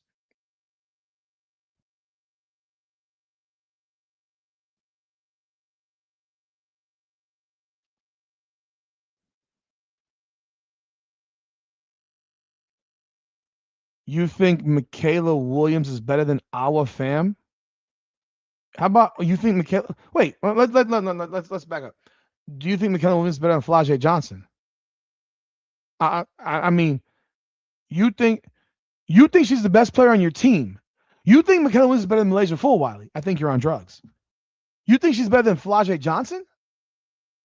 I mean, you let me know. I mean, so on our team, you said our team, so you're an LSU fan. Okay, gotcha. Okay, I got you. So you think she's better than Malaysia Fulwiley? You think she's better than Flajay Johnson? Okay. You think she's better than Lauren Betts? I mean, I'm asking. You can leave in the comments.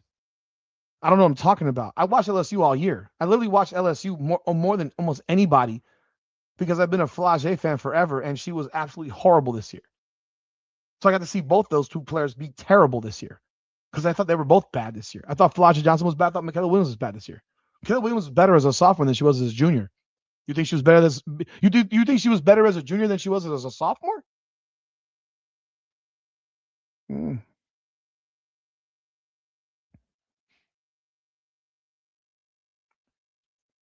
Yes, Chelsea Gray. I said the one player who knows how to post people up. She's the only player that knows how to do it. She has the girth and she has the skill. Not really.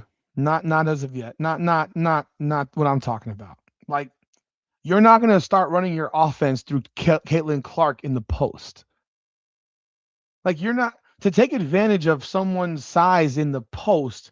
That means you're going to run that play over and over and over again. Not once in a while. You're going to have to run that play to death to make them take that player out, to make that player a non-factor.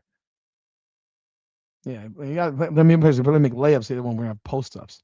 You think she's better than Flage? Well, I disagree with you, and I disagree with you on Malaysia Fulwali. So we disagree. Then we just disagree. I will bet you right now that they win less games this year than they did last year. I will bet you right now. I would bet you right now. Make sure you come back, man, because I will bet you right now that this team that the best player on the team this year for LSU will not be Michaela Williams. I'd bet you right now on that. I would bet you right now on that shit. Like I'm not even thinking twice about it. Full Wally will be better than her, without a doubt. Without a shadow of a doubt.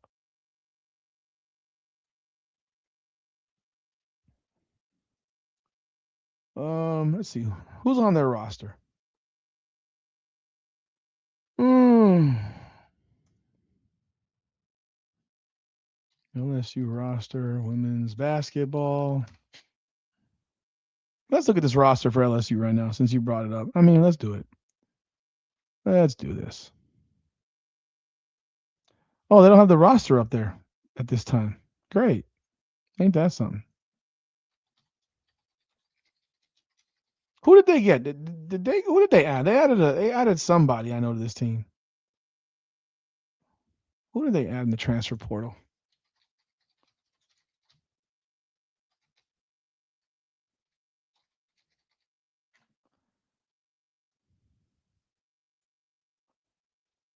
Um, they added the girl Jada Richard. No. They added no Jada Richard left. They added another girl, Jada, whatever her name, Jada Williams. Okay, so Jada Williams is coming over from Iowa State. Um, I would bet you right now that LSU wins less games this year than they did last year. That they won 29 games last year. I'd bet you right now they don't win as many games. Okay, I know what I'm talking about. Yeah, I know she wasn't the top. I know Lauren Betts wasn't a top 3 pick. It doesn't mean that she's not better than Michaela Williams. That's the whole point. All around, Michaela Williams was all around better than whom? All around, Malaysia Fulwali was one of the best defensive players in the country. And she's a better scorer than Michaela Williams. Better ball handler than Michaela Williams. Better finisher than Michaela Williams. Better creator than Michaela Williams. And you think that Michaela Williams is a better all-around player than Malaysia Fulwali? Yeah, come on, bro. I can't get on that. I can't get on that, bro. Like, okay. And Flage Johnson, for me, was one of the best all around players in the nation going into her senior year, all around. So, yeah, I watched LSU a whole lot. So we can go back and forth in this one. I thought Michaela Williams was absolutely terrible this past season, but and Lauren Betts wasn't a top 3 pick, but she was better than the top 3 picks in my opinion, and should have been the number 1 pick. Okay. Was she better than Olivia Miles? Heck, she's not better than AZ Fudd. Yeah, was Michael Jordan not better than Sam Bowie? I mean, come on now. There's nowhere on the court Michaela Williams can't play or position besides center. You would take her number 1, actually. Oh, you'd lose your job. I just bet you. I just bet you right now that they won't win as many games next year as they won this year. They're going to win less games. And they'll probably get knocked out in the Sweet 16 again, like they did this past year. They're probably going to be out of the Sweet 16.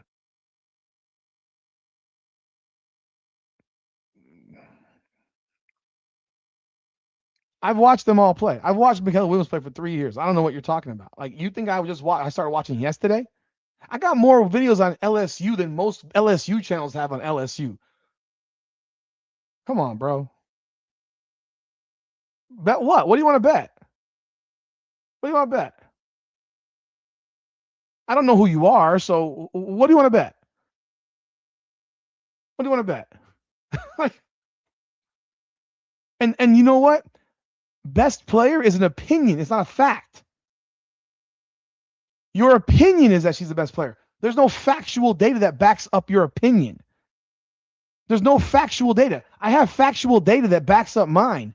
She wasn't the leading scorer, which is usually the first thing that determines who the best player is on most teams. Not always, but most teams. Put my money where my mouth is. I'll bet you $1, bro. I don't know you. Why would I trust that you're going to pay me my money when I win the bet? This is my first time ever having you on my podcast. What are you talking about? I'm not betting you cash. I'm bet somebody I don't even know. Like, that's the dumbest shit I ever heard in my life. You just randomly bet people you don't know? Get out of here, dude. Get out of here. You want to come out here and troll the whole channel for the whole damn show? You want to take over the show and do that shit that so many people do over one comment about a player that you don't agree with and turn that into your mission to sabotage a show? Go for it. Go for it. LSU got knocked out in the Sweet 16. In the Sweet 16 by Duke. By Duke. Get out of here. Let's you know what? I'm gonna entertain this now.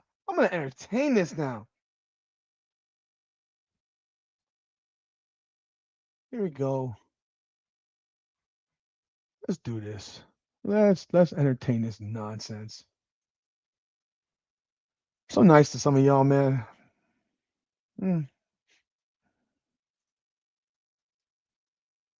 Okay.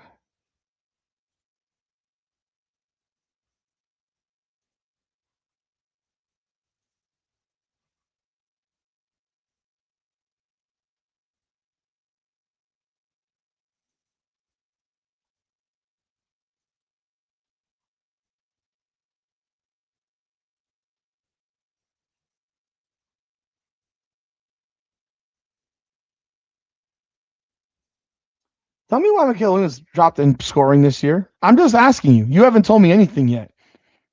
You would think that her scoring would go up. They lost Anissa Morrow. Why didn't her scoring go up? Why wasn't she better in her junior year than her sophomore year? She's the best player in the country. What the fuck? Okay, I'll bet you $1,000 she's not the fucking national player of the year.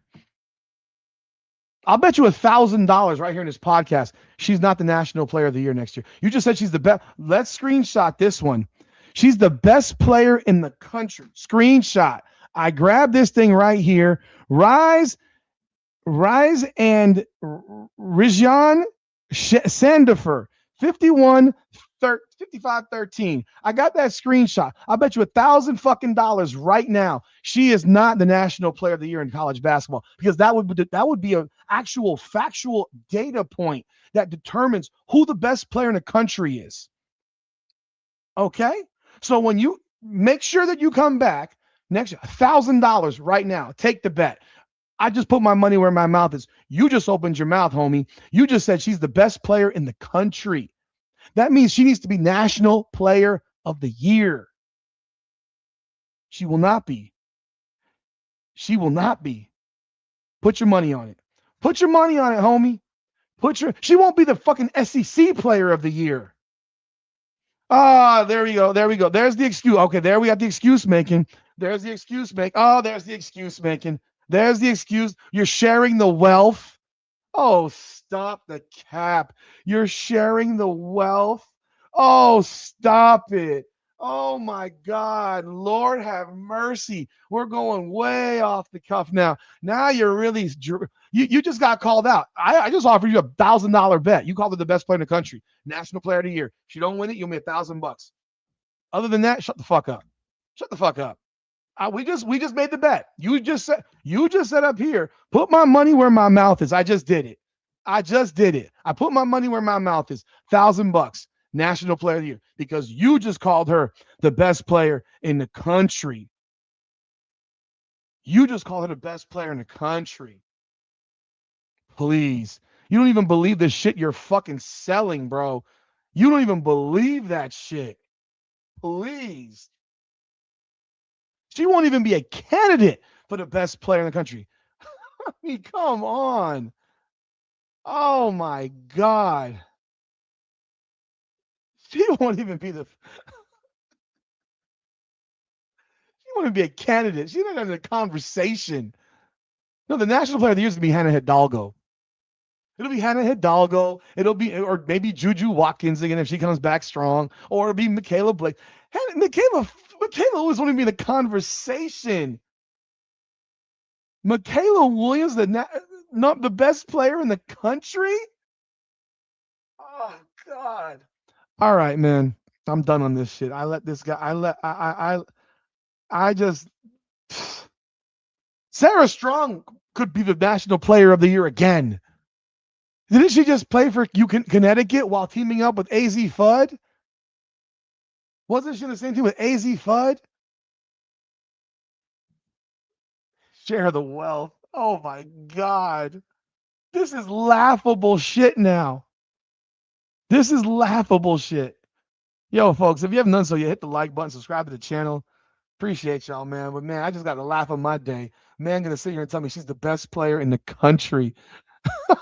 And now it's because she shares the wealth, averaging 14.2 points per game. Her numbers went down from her sophomore to her junior year, and the team got worse despite having the number one or number two recruiting class in the country.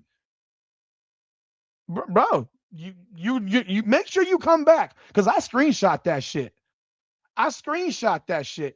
$1,000, National Player of the Year. She don't win it, make sure you cut your fucking check, bro. I'll give you my I'll give you my cash app. Don't worry about that. I know you're not going to pay me because you're going to disappear. You're going to disappear. I know you will.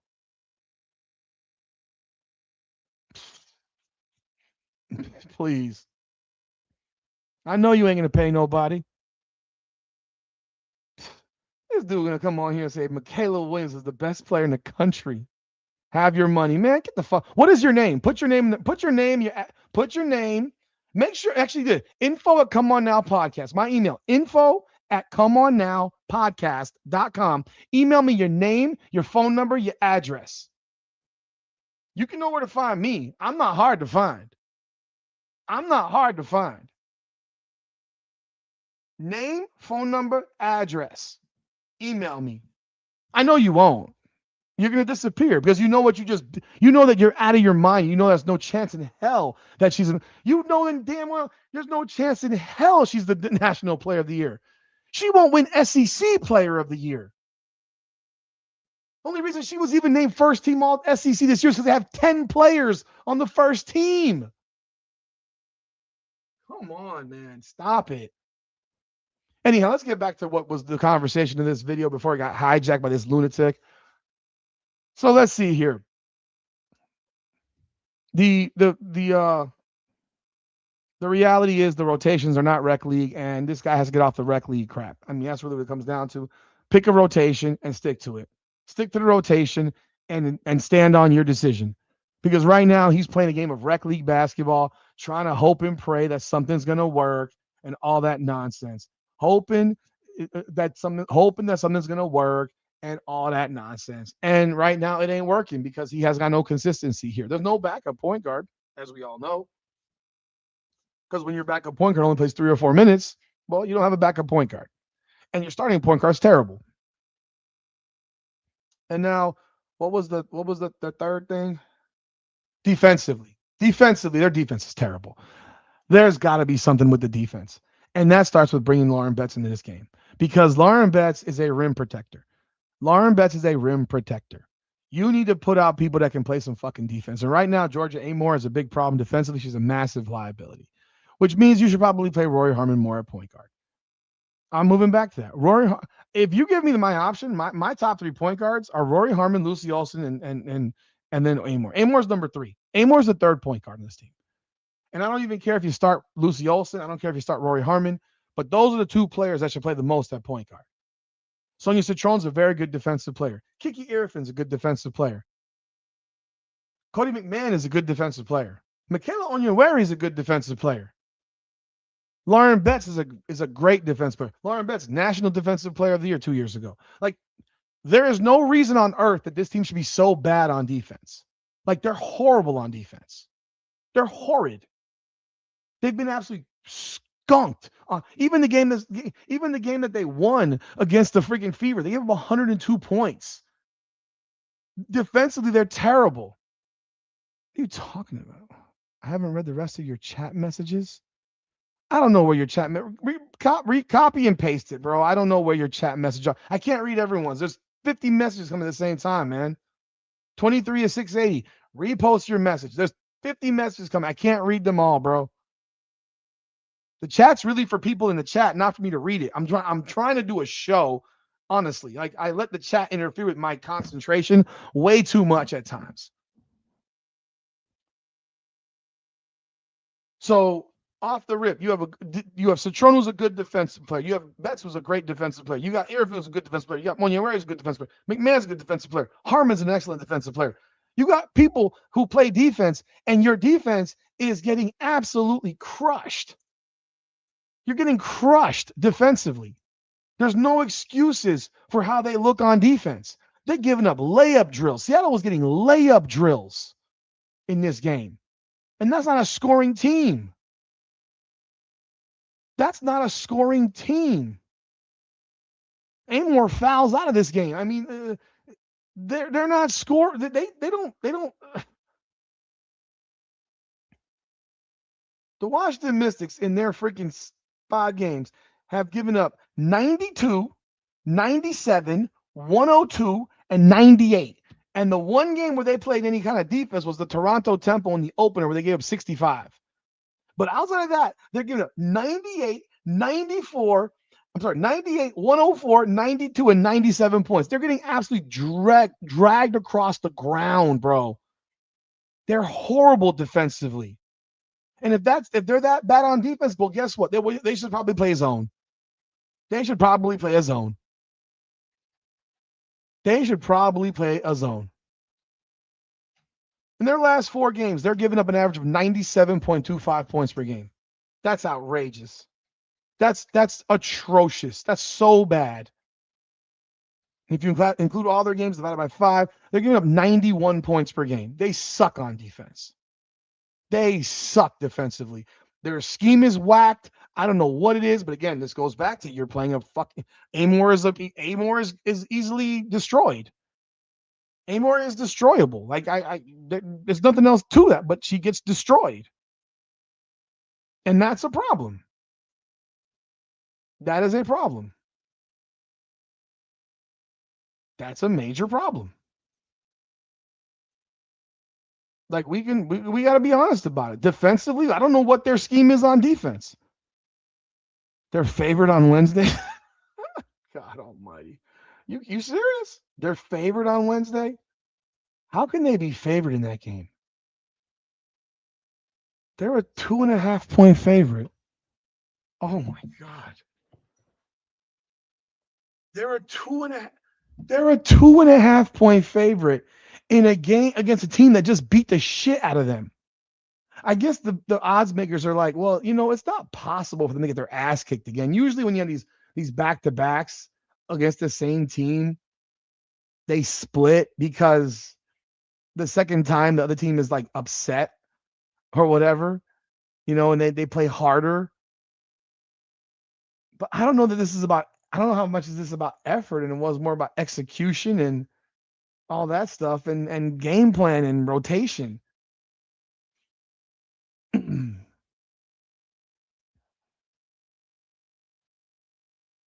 gonna tell you right now, I think Iowa Fam probably cooks their ass this next game.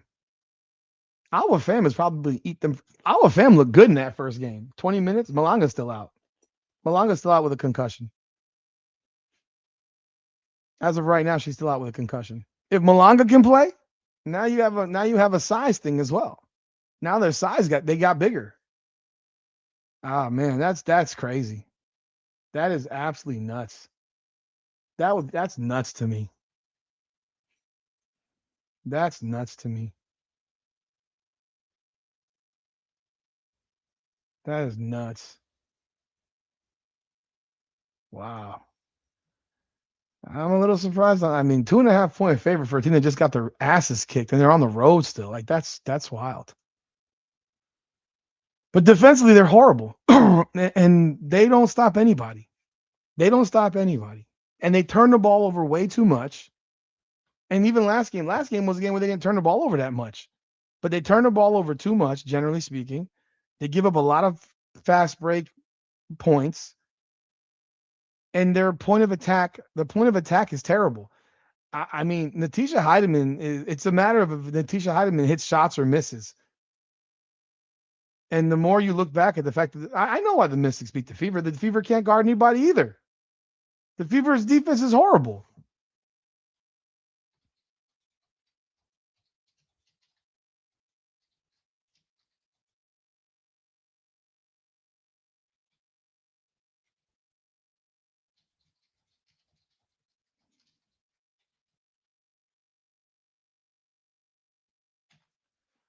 Yeah. I don't know why Prosperous. She's not starting anymore, actually. She's not starting. She's the third small forward. Like she went from being a starter to being the third small forward. So she actually played a lot because Cody McMahon picked up 4 fouls in the first half. And I think this guy has a relationship. I think he likes her. I don't know what it is. He just likes her. She's long. She should be athletic. She's 6'3". But yeah, I think she's in the rotation still because McMahon got kicked up fouls. But again, this goes back to he has no real rotation. Yeah, I think Mystics win that game was crazy, but I think it's more that the Fever play no defense, and the Liberty play no defense either right now. I mean, they gave up 93 points to this team. This is not some scoring juggernaut. The Mystics are not a scoring team. They should be walking the ball up the floor. They should be walking the ball up the floor and dumping it into the post and dominating on the interior. Yeah, dominating on the interior.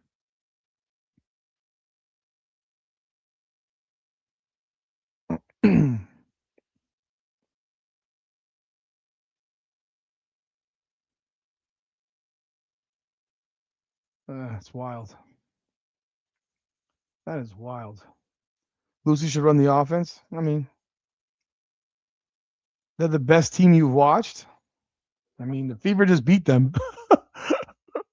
I mean, they did win tonight over Connecticut. They won by 27 over Connecticut. I think they beat them out. They beat them up pretty good. Yeah, they beat them 97-70.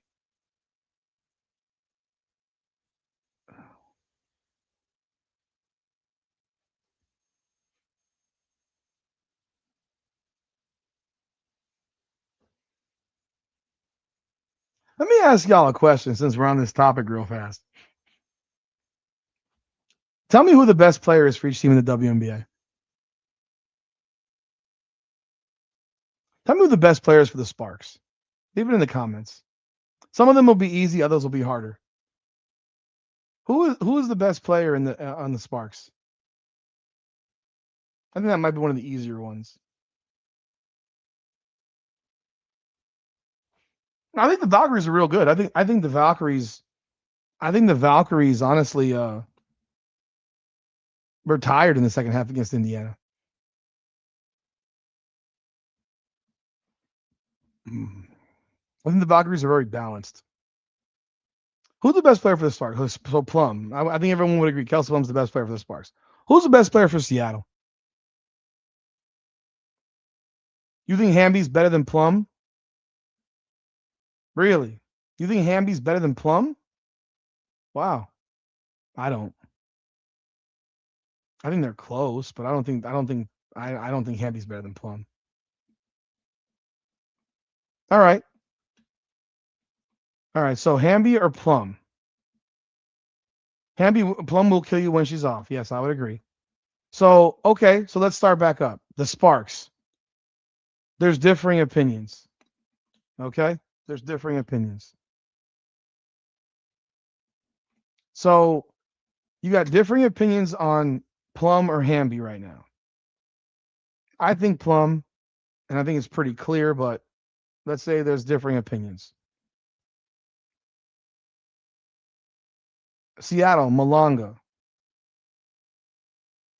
Is that a good or a bad thing? Is that a good or a bad thing? I'm just asking some questions here. So is that a good or a bad thing? Malonga. You're relying on a 20-year-old to be your best player. That's a bad thing to me. That's a really bad thing to me. If Dominic Malonga is your best player, you're not going to have a good year. She's hurt. McElroy is hurt, but McElroy averaged 8 and 7 last year. So is she that good?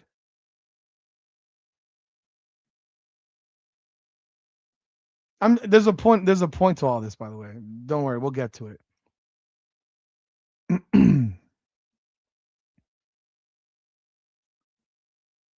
Phoenix. Who's the best player in Phoenix?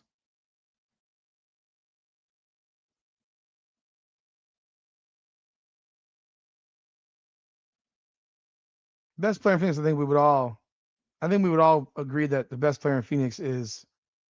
I'm not talking about pickup game. I'm talking about WNBA.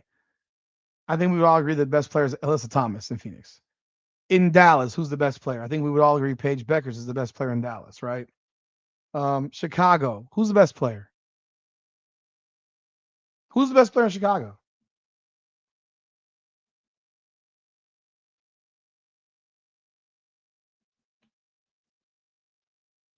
No, Thomas is better than Cock Hopper. Come on, bro. You're not gonna Toro. I know you like to be a fucking guy that goes against the grain on everything. You're not gonna tell me Cock Hopper's better than Alyssa Thomas. And I don't even like Alyssa Thomas. But there's no way in the world you're telling me that she's better than freaking than Alyssa Thomas, bro. Come on.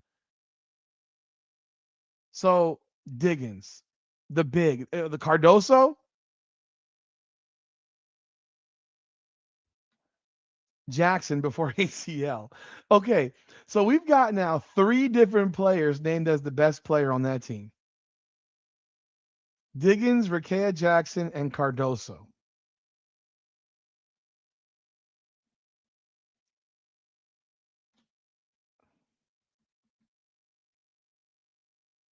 Okay, Cardoso sucks. Rakea should be, but she got hurt. that was Toro. That was fucking 6 years ago. That was 6 years ago. Are you really going to come at me with someone that was at the Finals MVP 6 years ago and say, "Oh, that's the best player"? So who's the best player for the New York Liberty? Who's the best Liberty player? Who was the best player for the New York Liberty? You can't sit here and tell somebody because she was the Finals MVP. You mean playing with fucking Candace Parker?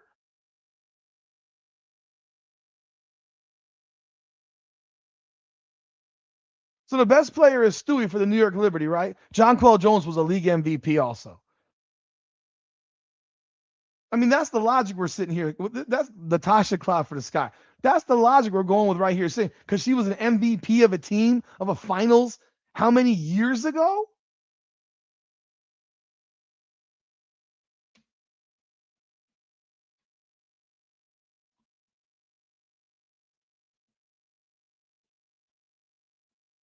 What year was that? 21?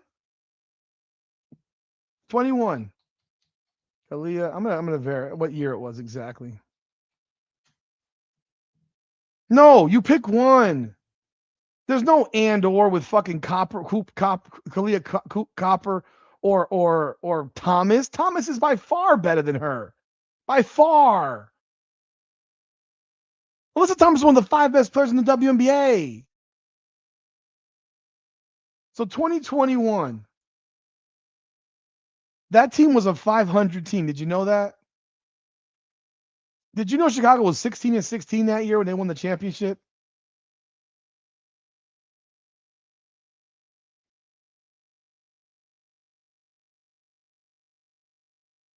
They were 16-16, and they won the championship.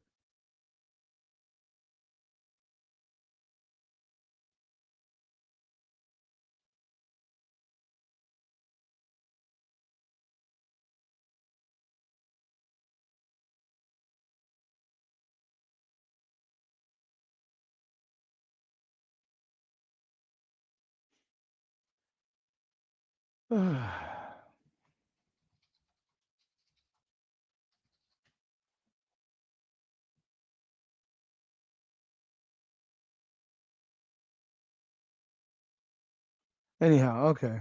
Chicago Sky was 16-16 in 2021 and won the championship. That is the year that Kyle Copper was named Finals MVP. A 500 team won the championship.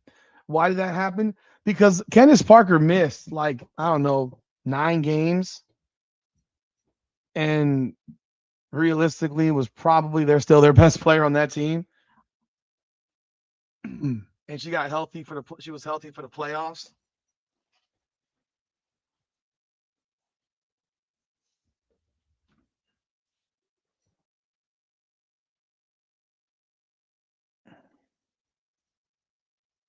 Pull this up. I'm pulling some stats up. I just want to look at some shit.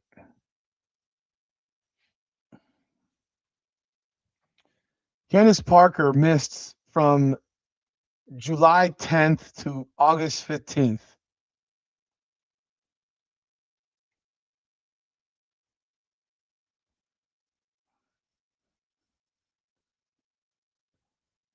So just so you know, the Chicago Sky when Parker was healthy in the regular season, they were 14-9.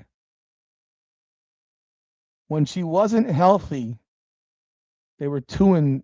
The Copper was Finals MVP, so that makes her that girl apparently. Candace Parker was their best player. Um, next team. Okay. So next team. How about Washington? Who's their best player?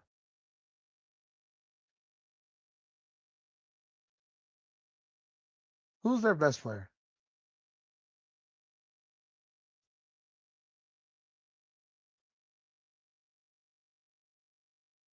Washington. Who's Washington's best player?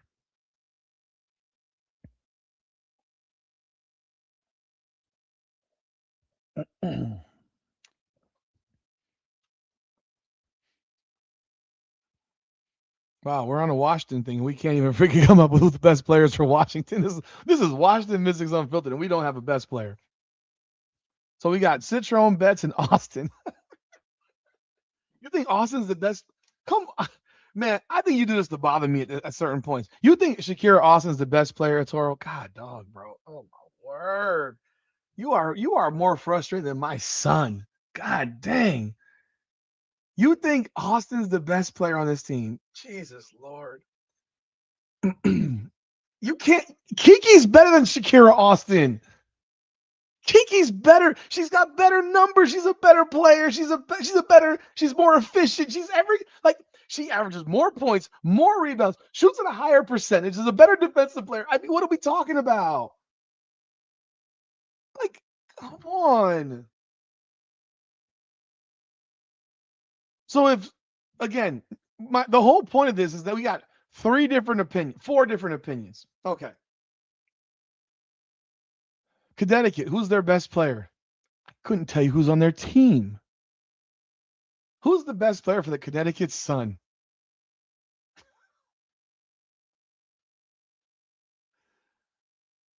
We'll skip that one. Who's the best player for Atlanta? Who's the best player for the Atlanta Dream? My opinion? My opinion of the best player for the Atlanta Dream? It should be Ryan Howard. Should be. But Ryan Howard is a lunatic. And Ryan Howard does not understand the gifts that she has. And Ryan Howard, rather than being an aggressive, attacking guard, she chooses to take 10 threes a game. So that makes Alicia Gray the best player. Alicia Gray is their best player to me. But Ryan Howard should be. Ryan Howard is Ryan Howard to me is the most athletically gifted player in the WNBA. And I don't even think it's close. It frustrates the living hell out of me that Ryan Howard is not an all WNBA defensive player. Maybe she is. I'm not sure. Let me see. She was an all defensive player in 2025, second team. Okay. So she's been in the league since 2022. She's had one all WNBA second team defense. So she should be a first team defensive player with her athletic ability and skill. She should be one of the best scorers in the game, in my opinion.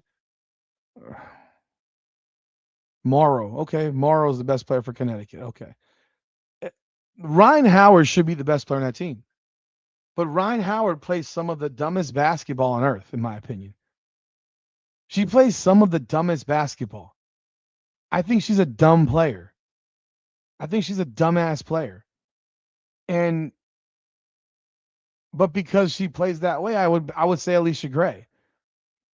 If Ryan Howard played an intelligent brand of basketball, to me, she would be one of the best players in the WM. She'd be a top 5 player in the WNBA. Okay. Vegas, Asia Wilson. Let's move on. Minnesota, Nafisa Collier. Let's move on. I'm not going to bother with Portland or with Toronto because they're new. Who cares? when Howard attacks the rim, if Howard attacks the rim, oh my god. Howard is so frustrating to watch play, man. She's so frustrating because there's so much talent in her and she's just so fucking stupid. She's so stupid. Like her game is so stupid. Like she's not a good enough shooter to shoot that many threes. If she took 3 or 4 a game, I'd say fine. She just settles for bad threes all the time. Um so the whole point of this exercise was this. There's a differing opinion on who the best player is on half the teams. Oh, for Indiana, Caitlin Clark. Hey, Toro, do you think Kelsey Mitchell is the best player in the Indiana Fever? I would hope not, but Caitlin Clark is the best player for the Indiana Fever.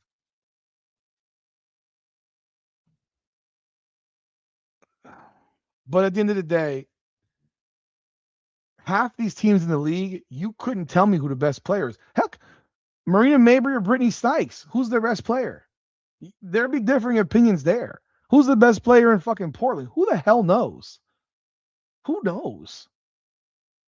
Like that's what we got in this league. You have a league full of question marks of people that you don't know who the best player is. That's why when I sit here and I say these people ain't stars, because in the NBA, the best player is typically a star. It, you go through every team in the NBA, their best player is a star in the game. If you're telling me Shakira Austin is the best player on the Washington Mystics, you don't have a star. And again, I'm removing that star word. Number one option. Who's the number one option? So the number one option, you don't know who it is in Connecticut. You don't know who it is in LA because there's arguments on who the better player is. You don't know who it is in Chicago. You don't know who it is in Portland. You don't know who it is in Toronto. You don't know who it is in Washington. You have debates on it in fucking Atlanta. There's literally a debate on damn near every team as to who the number one option is. What is not true, Toro? You know I'm talking to you. Who is not true? What is not true?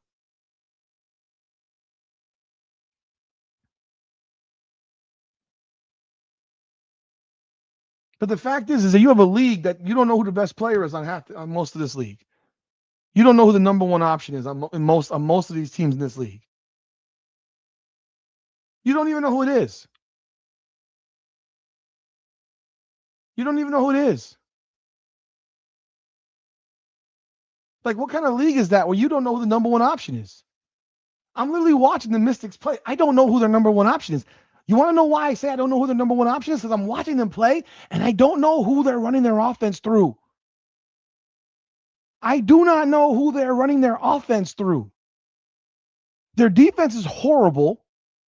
They don't have a point guard. The rotations are suspect as shit. And I'm sitting here watching this team play 7 times now, and I don't know where their offense runs through or what their offense runs through. It just is. Can you imagine looking at a team where no one took 10 shots in a game? In a single game?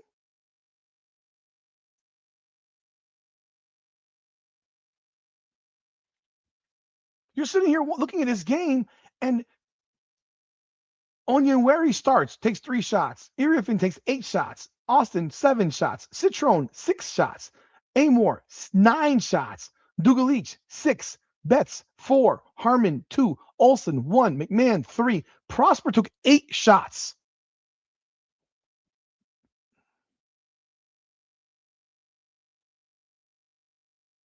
Took 8 shots. How is Cassandra Prosper taking more shots than Sonia Citrone? How? There is a coaching issue in this league. There is a talent issue in this league. There's a common sense issue in this league. And I can look no further than the Washington Mystics and look at this shit and look at the fact that, I mean, in the past 2 games, Sonia Citrone's taken a total of 12 shots. Sonia Citrone was 3 of 6 versus Dallas for 7 points and 5 turnovers and 1 assist, and then followed it up going 3 of 6 with 16 points because she lived at the free throw line because they were giving away free throws in the fourth quarter because she had 8 going into the fourth, or 6 or 8 going into the fourth. 5 boards, 2 assists, 2 steals. Back to back, 3 of 6. Back to back. Citrone has taken more than 12 shots once in 5 games. Against Indiana, she was 10 of 14. And she did not shoot the ball enough.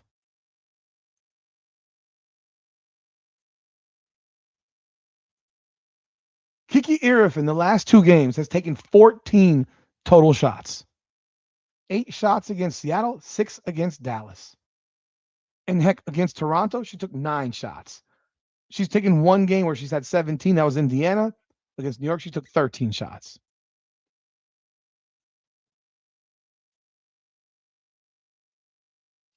Shakira Austin's taken at least 10 shots in 4 of the 5 games. She took 7 shots last game.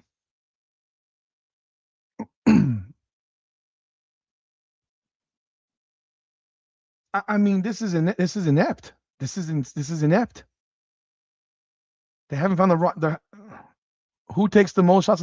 Austin does by numbers, but not like crazy numbers. Not crazy numbers. She's averaging 10.8 field goal attempts per game.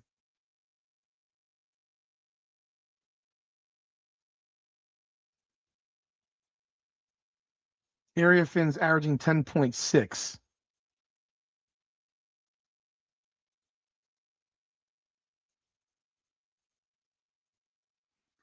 Citrone's averaging 10. She's gone down from last year. She's lower this year than last year. I mean, this is nuts. This is nuts. This is nuts.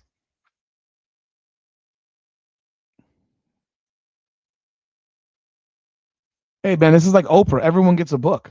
Everyone gets a shot. So this all goes back to the beginning of what the problems are in this team. This team has a lot of problems. And a lot of their problems, they don't know who their number one option is. They don't know. And they're not running an offense that's conducive for their number one option. The number one option should be Sonia Citrone.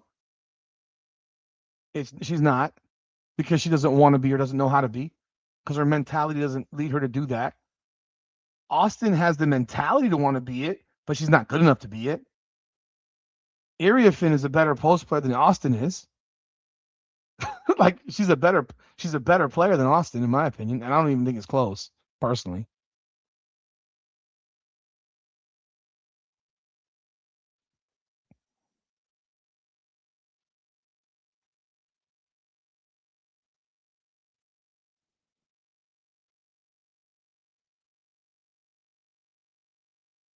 The most inefficient players taking the most shots. I don't necessarily agree with that, but okay. I mean, in general or on this team, I don't necessarily agree with that.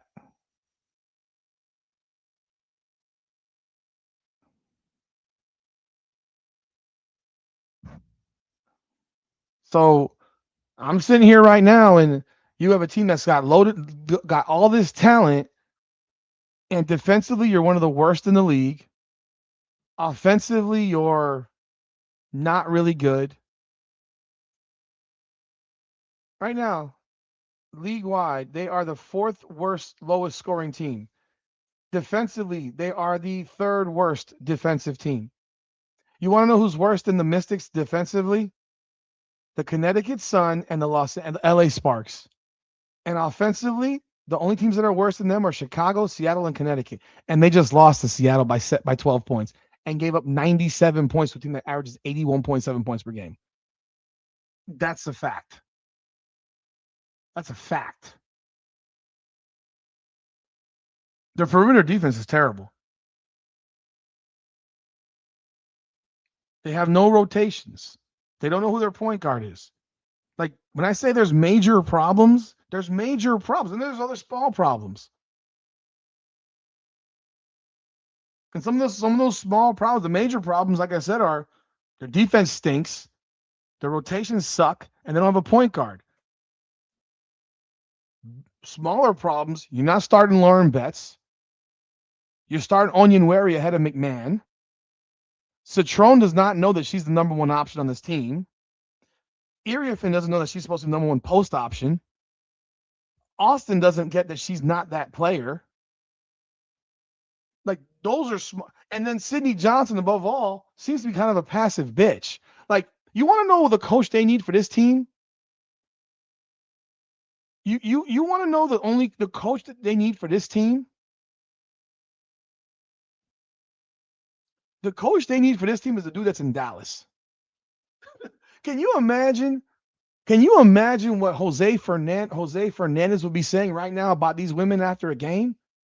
The lineup I would start Rory Harmon at point guard. I would start. Well, it depends on the matchup. I would start Harmon or Olsen at point guard. Probably no, Olsen. I would start Olsen at point guard. I would start Olsen at point guard. I would start Citrone at the 2. I would start McMahon at the 3. I would start Iriafin at the 4, and I would start Betts at the 5. And I'll tell you why. I'm gonna tell you why. The reason I would start those people in that particular order. One, Olsen can dump the ball inside. She's a patient player. Harmon's too skittish and rushing. Amor would be my third point guard. I don't think she's any good. Okay. I would start, okay, Citrone. That's my number one option on the court. I'm running actions for Citrone. Like, she needs to take 15 shots a game. She needs to take 15 shots a game. So I'm going Olsen, Citrone, Kiki, um, Olsen, Citrone, Cody, Kiki, and Betts. All right. Then, hear me out. McMahon is a scoring threat, but she can also lock people down on defense. But she's a scoring threat, right? So I know that I'm going to have an aggressive player on the wing next to Citron. I'm gonna have a high-low action that I got with Kiki Irifin and Betts. That high-low action is there all day long. Kiki Irifin can make that pass into the post on a high-low action all day long. They should be running high-low a lot, in my opinion. They don't do it. They run that damn horn set, which I think is terrible. I hate that horn set. It's crap. because they run it the same damn direction every fucking time. You can't run it the same way every time. Like, can you imagine you're running a horn set and you're running it the same direction every time? Amor runs it to the right every single time.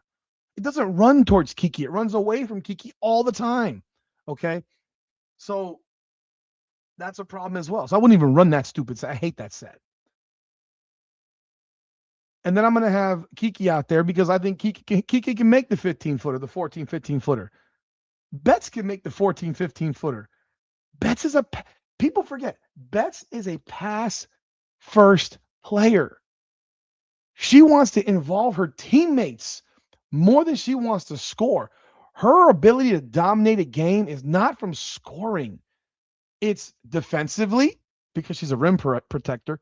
Ergo, she was the National Defensive Player of the Year 2 years ago and a back-to-back Big Ten Defensive Player of the Year. I mean, people forget that part. They think, oh, she's slow. She can't move, da-da-da-da-da. Please. I'll tell you what, Richard, that's not a bad deal. I don't think the Mystics would do it, but and the money doesn't match, so you have to add somebody else to that deal. You'd have to add another $700,000, $800,000. Think about who's making that. You're trading Monique Billings as well. You're trading Monique Billings. Really, the deal that you could make is Billings and Raven Johnson more than it's Dantas because Dantas doesn't get paid enough. So, well, they don't have a. I mean, they shouldn't have drafted Betts. Okay, I disagree on that.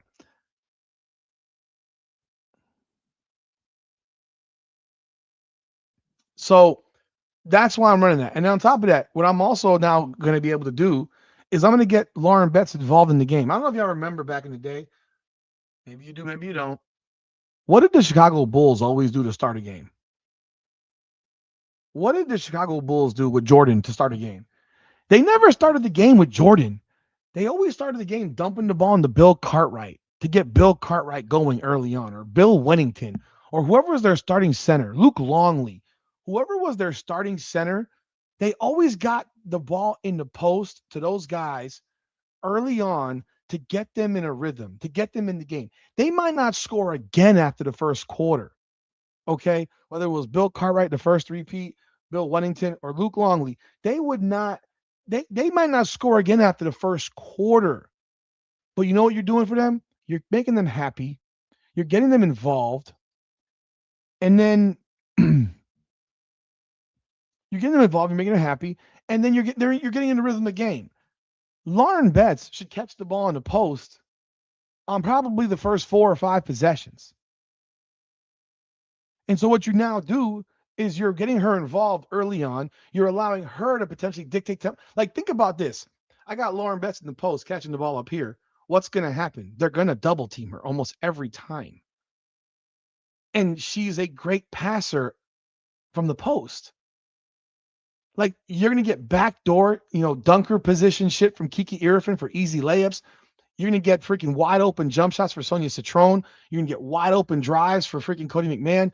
You're going to get all kinds of stuff that's going to work out because you're dumping the ball into the post. She can control the game from the post.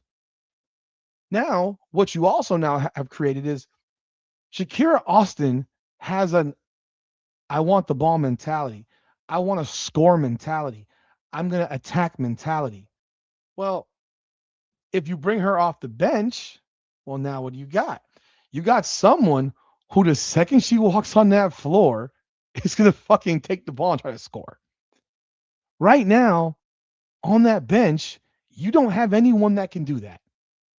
Right now, you don't have Onion Wary should not start over Cody McMahon. She should not be starting over Cody McMahon. So you don't have that off your bench right now. That aggressive person off the bench. Shakira Austin would fit that bill. Shakira Austin would still find a way off the bench to get 10 shots a game, in my opinion. She'd find a way to do it. I would start Olsen. I think Olsen has a good mid-range game. She can shoot the ball. She's smarter. She's more patient. She's probably a better passer than all those point guards. That's the way I would go. I'd bring Onion Wary off the bench She's a defensive player, not expecting to score, but more defense. She's a defensive player. You're not expecting her to score. She's not that good. I mean, really, she's not that good. Bets from the post distributing the basketball is crazy, man. I would be yelling at her, man, go fucking put the ball in the hole. She's constantly freaking, dishing it off. And it gets frustrating because you're like, you need to score also. You need to score the ball. I mean, you can let her walk, but you signed her for whatever, unless you're gonna trade her. Um, yeah. I, I agree. She's someone that's fringe. Like she's on the end of your rotation. She's like the 9, the 10. Quite frankly, when Alex Wilson was playing, I thought she did a good job. She's one of your better perimeter shooters. I mean, realistically, I thought she's 32 years old. I didn't have a problem with her. A 10 piece for your time. Thank you, man, Professor. I appreciate the super chat. Thank you so much. I appreciate that, man. Um, but that's what I'm looking at from that perspective. And then you look at Rory Harmon. I'll bring her off the bench. She could be change of pace, energy. And look, if you have a point guard who's a tough cover, then yeah, I'm probably going to bring her in over Olsen because I think she's a better defensive player, and she could ratchet up the defensive pressure. And then who's left? Prosper. Prosper is an end of is a fringe.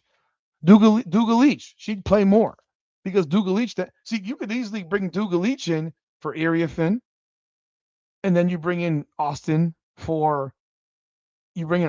now, okay, listen here. You bring in Dugalich for Iriafin. So if you're going to swap out two at a time, right? You bring Dugalich in for Iriafin and Austin in for Betts. Well, now what do you have? Now you have an actual 4 who can space the floor. Iriafin can't space the floor. Dugalich can shoot the 3. Dugalich can shoot the 3. She can space the floor. And she's not going to try to be more than she is. So then that allows Wilson the space to operate. This is awesome. I'm sorry, Austin. This allows Austin the space to operate because she catches the ball here at the free throw line. Thunk, thunk, thunk, thunk, thunk, thunk, thunk, and just goes back and forth. Oof, doof, spin move, rah, every single time. She runs back to that spin move to the right every single time. I'm sorry, she spins to her left shoulder. So yeah, going to her right. That's the same move she does every single time. It's a spin move to the right. She does that left shoulder spin move. It's literally all she's got. She's got no freaking offensive skill. She's got no real post game. Every time she catches it, she faces up. But then she never shoots the 15-footer because she can't shoot. So you have Dugalich, who's 6'4". You put her; she's a power forward. She could space the floor. She won't get in Austin's way. There was a play where they had Austin and Betts on the floor together, and Austin literally ran into Betts, and Betts was in the paint about 4 or 5 feet from the rim, and Austin bangs into Betts and shoots the ball and makes the shot. And you're like, you could have just dumped the ball into Betts. Kiki and Austin get into people's way. Like Kiki gets into Austin's way all the time. Like she gets into her way all the time because they always run that pick and roll to the right with the horn set pick and pop to the right. And the ball always goes back to freaking Austin. It's crazy. And these are things that I'm watching, and I'm sitting here like, how does this coach not see this? Like, what is he doing? It's frustrating. So that would be my lineup. We'll find out what happens on Wednesday at 10 o'clock. I will be here doing a live for that game. I do hope to see a different results. I do hope to see different actions in this game. I hope they're actually practicing, like legitimately practicing and not spending their day at the fish market in Seattle. But who the hell knows what to expect? Who the hell knows? You can never truly know. But that's it, man. 3-on-3 offense. Yeah, but this is the thing. Shakira Austin has that same disease that Chelsea Gray has. Like Chelsea Gray looks like $1 million in 3-on-3 basketball because there's no one in your way. It's one-on-one ball. The game is all one-on-one basketball. Like so, you're not gonna and then one-on-one ball. Shakira Austin can be effective because she's still 6'5". She's still pretty athletic, but there's no one that can help on her. But if you have someone that helps on you, then what else can you do? She doesn't pass the ball well out of the post. She doesn't like to be in the post. She wants to be in open court. It's not really, you know, it's not really conducive to what she does. And then you have a player like Gray who dominates in 3-on-3. She's averaging 25 a game in 3-on-3, the MVP of the league in 3-on-3, and come back to the WNBA. She averages 11 points a game because that's not her job. This year, what is she averaging right now? She's averaging 12 points per game, 12 and 6.7, 12 and 6.7. So yeah, that's what I would do. Those are my thoughts. But I appreciate everyone jumping on board. I thank y'all for being here tonight. And we'll be back on Wednesday night for the live broadcast. No, Shakira Austin really thinks that she's more than she is. And there's no one on that team to tell her otherwise because they're all babies. And because there's no real vet leader on that team, there's no vet point guard on that team to say, Shakira, come here. Shakira, come here. Know your role and shut your mouth. You are not the best player on this team. This team is not going to win running through you. You are a role player, solid role player, but you are a role player nonetheless. You have a lot of immature tendencies. You turn the ball over way too much from the post. And quite frankly, you get in the way. That will be what I would, but that would be what a leader does. A leader, but they don't have one. She is the leader. So who the hell's going to go up to Shakira Austin? Lauren, the only way Lauren Betts could go at her and be like, yo, bitch, come here. I'm bigger than you, man. Shut the fuck up. And Lauren Betts will never do that.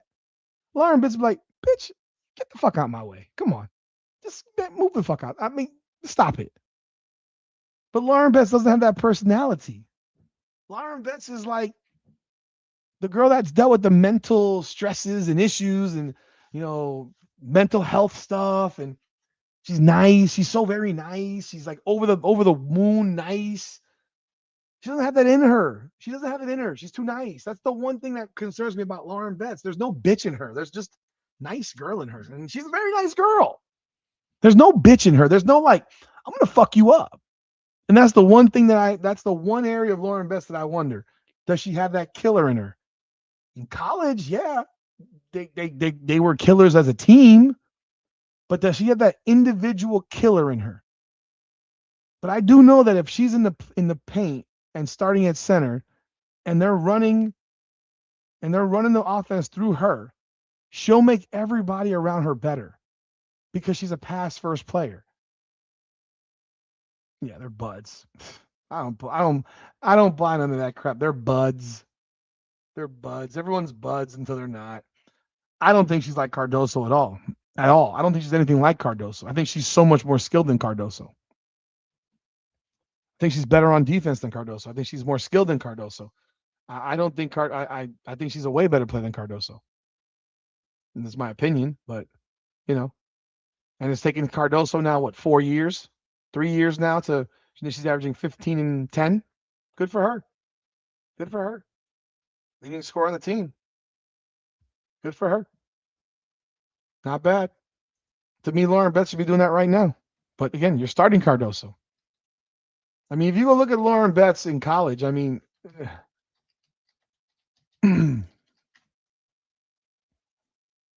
Lauren Betts last year averaged 17, 9, and 3 assists. The year before, she averaged 20, 10, and 3 assists. Oh, not to mention 3 blocks, and last year 2 blocks, and she shot 65% from the floor as a junior. She shot 58% as a senior because she was taking more mid-range jump shots. She was improving her game and pushing her game out a little bit. But it didn't change how great she was and how she could control the game from the post. It was just watching her control the game from the post was crazy.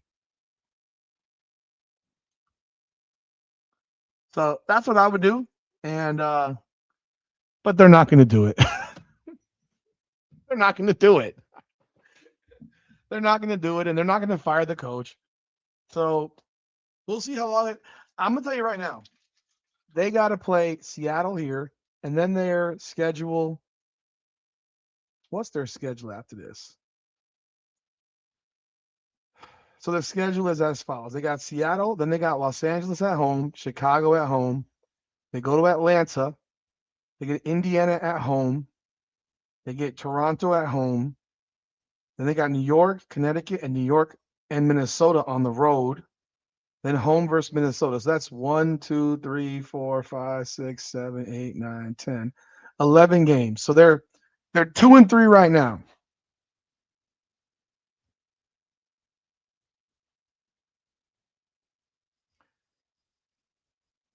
I don't think they'll be 2-14.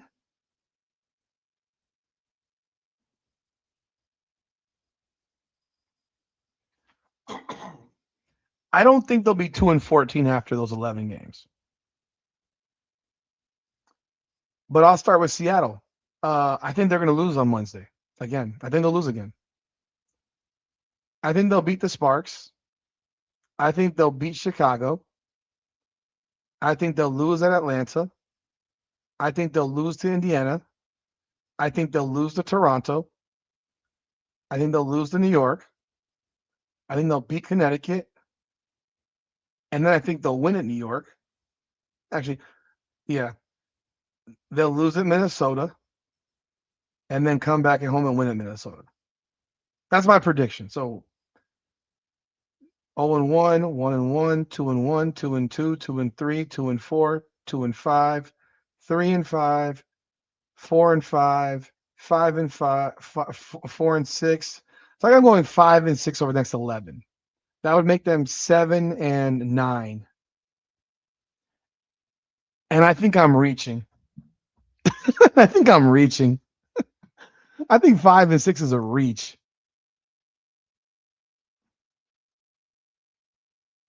I think 5-6 is a reach. You think they're gonna go 6-5 over the next 11 games, Richard? That means they'll be 8-8 after 11.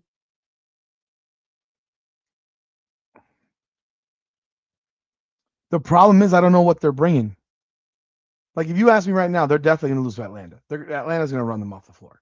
I think when Indiana plays them, I think Indiana will whoop their ass next time they play them. Then Liberty are questionable because they've been bad. I think they beat Connecticut. I think LA they beat. I think Chicago beats them. I think Seattle beats them again on Wednesday, unless there's some wholesale change that we aren't prepared for. I mean, it's not an easy schedule as well because they're not that good. Because there's so many questions. If they're to come out 7-9 after that 11 game stretch, I think that's a success personally. I think that's successful. Because he's got to work some rotation situation out here. If he keeps running 11 players, they could literally lose their next 11. I mean, God, they could. Oh no, they'll lose. They'll be Connecticut. They could 2-9 would be reasonable. I mean, they'll be bad. And they're 4-12 after 16 games. He's fired. He's fired. If they're 4-12 after 16, he should get fired. He would be the first coach in the league to get fired because it would be completely disgusting to see them to see this talented a group be 4-12. But we'll see what happens, man. Anyhow, I appreciate y'all. I thank y'all for jumping on board, man. If you haven't done so yet, hit the like button and subscribe to the channel. I thank y'all again. Jump on board. Be back on Wednesday with the live stream. First, I'll do the live with Nick at 8, and then I'll just jumping straight into the live for the game. And I don't know if I'm gonna do anything tomorrow night. Probably not. Or tonight being Tuesday. Um, the GM, yeah. If he's the GM, he's not the one that fires himself. The president would. The president would fire him. The president or the owner would fire his ass. 4-16, they would not survive this. Screenshot this for 11 games down the road. What, 8-8? I'll remember, man. I remember everything. It's just like I remember the guy that just want to bet me $1,000 and tell me that freaking Michaela Williams is about to be the National Player of the Year. Do I think the Liberty coach is a goner when he get fired? They suck. They're bad right now. They're bad right now. And did Satu Sabli get hurt again? Let's see what they don't even have a game. They don't have a damn recap of this shit.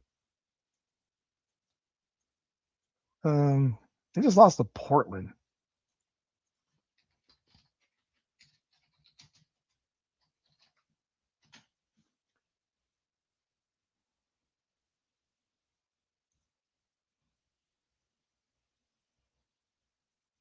There's nothing reported about her getting hurt again tonight. This is insane. No, she got ruled out. Let's see what happens. She it was not immediately revealed. She left due to illness. God. She left the game due to illness. This team is a mess. This team is messy right now, man. But could he get who the hell is their coach? Who's their coach? I don't even know. I don't even know who their coach is. But he could. If they start off bad, they could. It could. It's New York. Kayla Williams about to be the National Player of the Year. Once Bree Jones is back, no. If Bree Jones comes back, bro, that's tough, bro.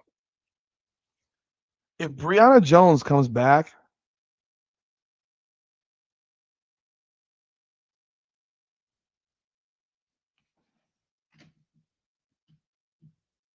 I'm gonna say this right now. I'm gonna be very clear about it. So look at me. If Brianna Jones can come back this season,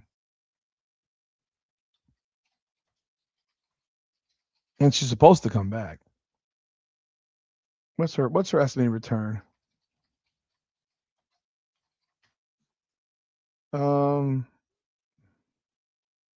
no timetable, and it's recovering from a torn meniscus. Typically, that would have her out until maybe the end of June, maybe beginning mid July.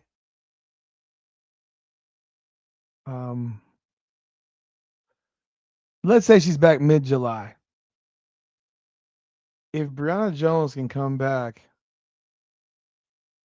and give them 13-7,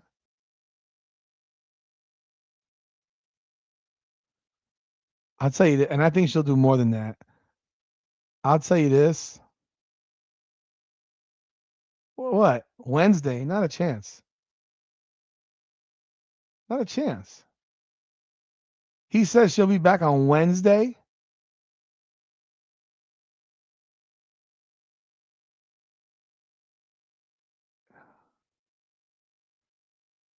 How would she get back from a torn meniscus in 4 weeks?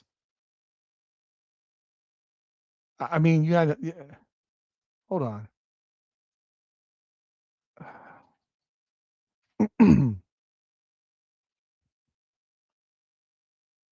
She had surgery on April 20th. It's May 26th. There's no way in shit she's back from a torn meniscus in 5.5, 6 weeks. There's no way. There's no way.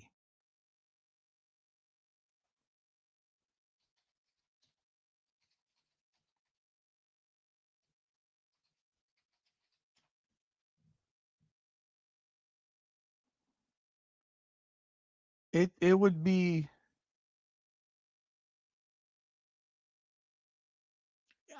it would be if she's back within 2 months. I'm thinking July. Okay, it's a source. At least July. At least July.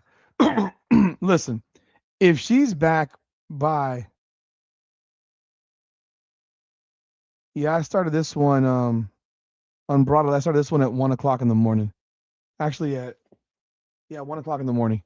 Um, if she's back, I'm about to jump off now. Actually, he might have had a bad source. What would be the source? Does he have someone in the Atlanta Dream locker room? A source means you're getting it from someone inside the building. Um, I'll say this again. If she's back and can produce what she produced last year, that team is scary. And Angel Reese will play her best basketball when she gets back.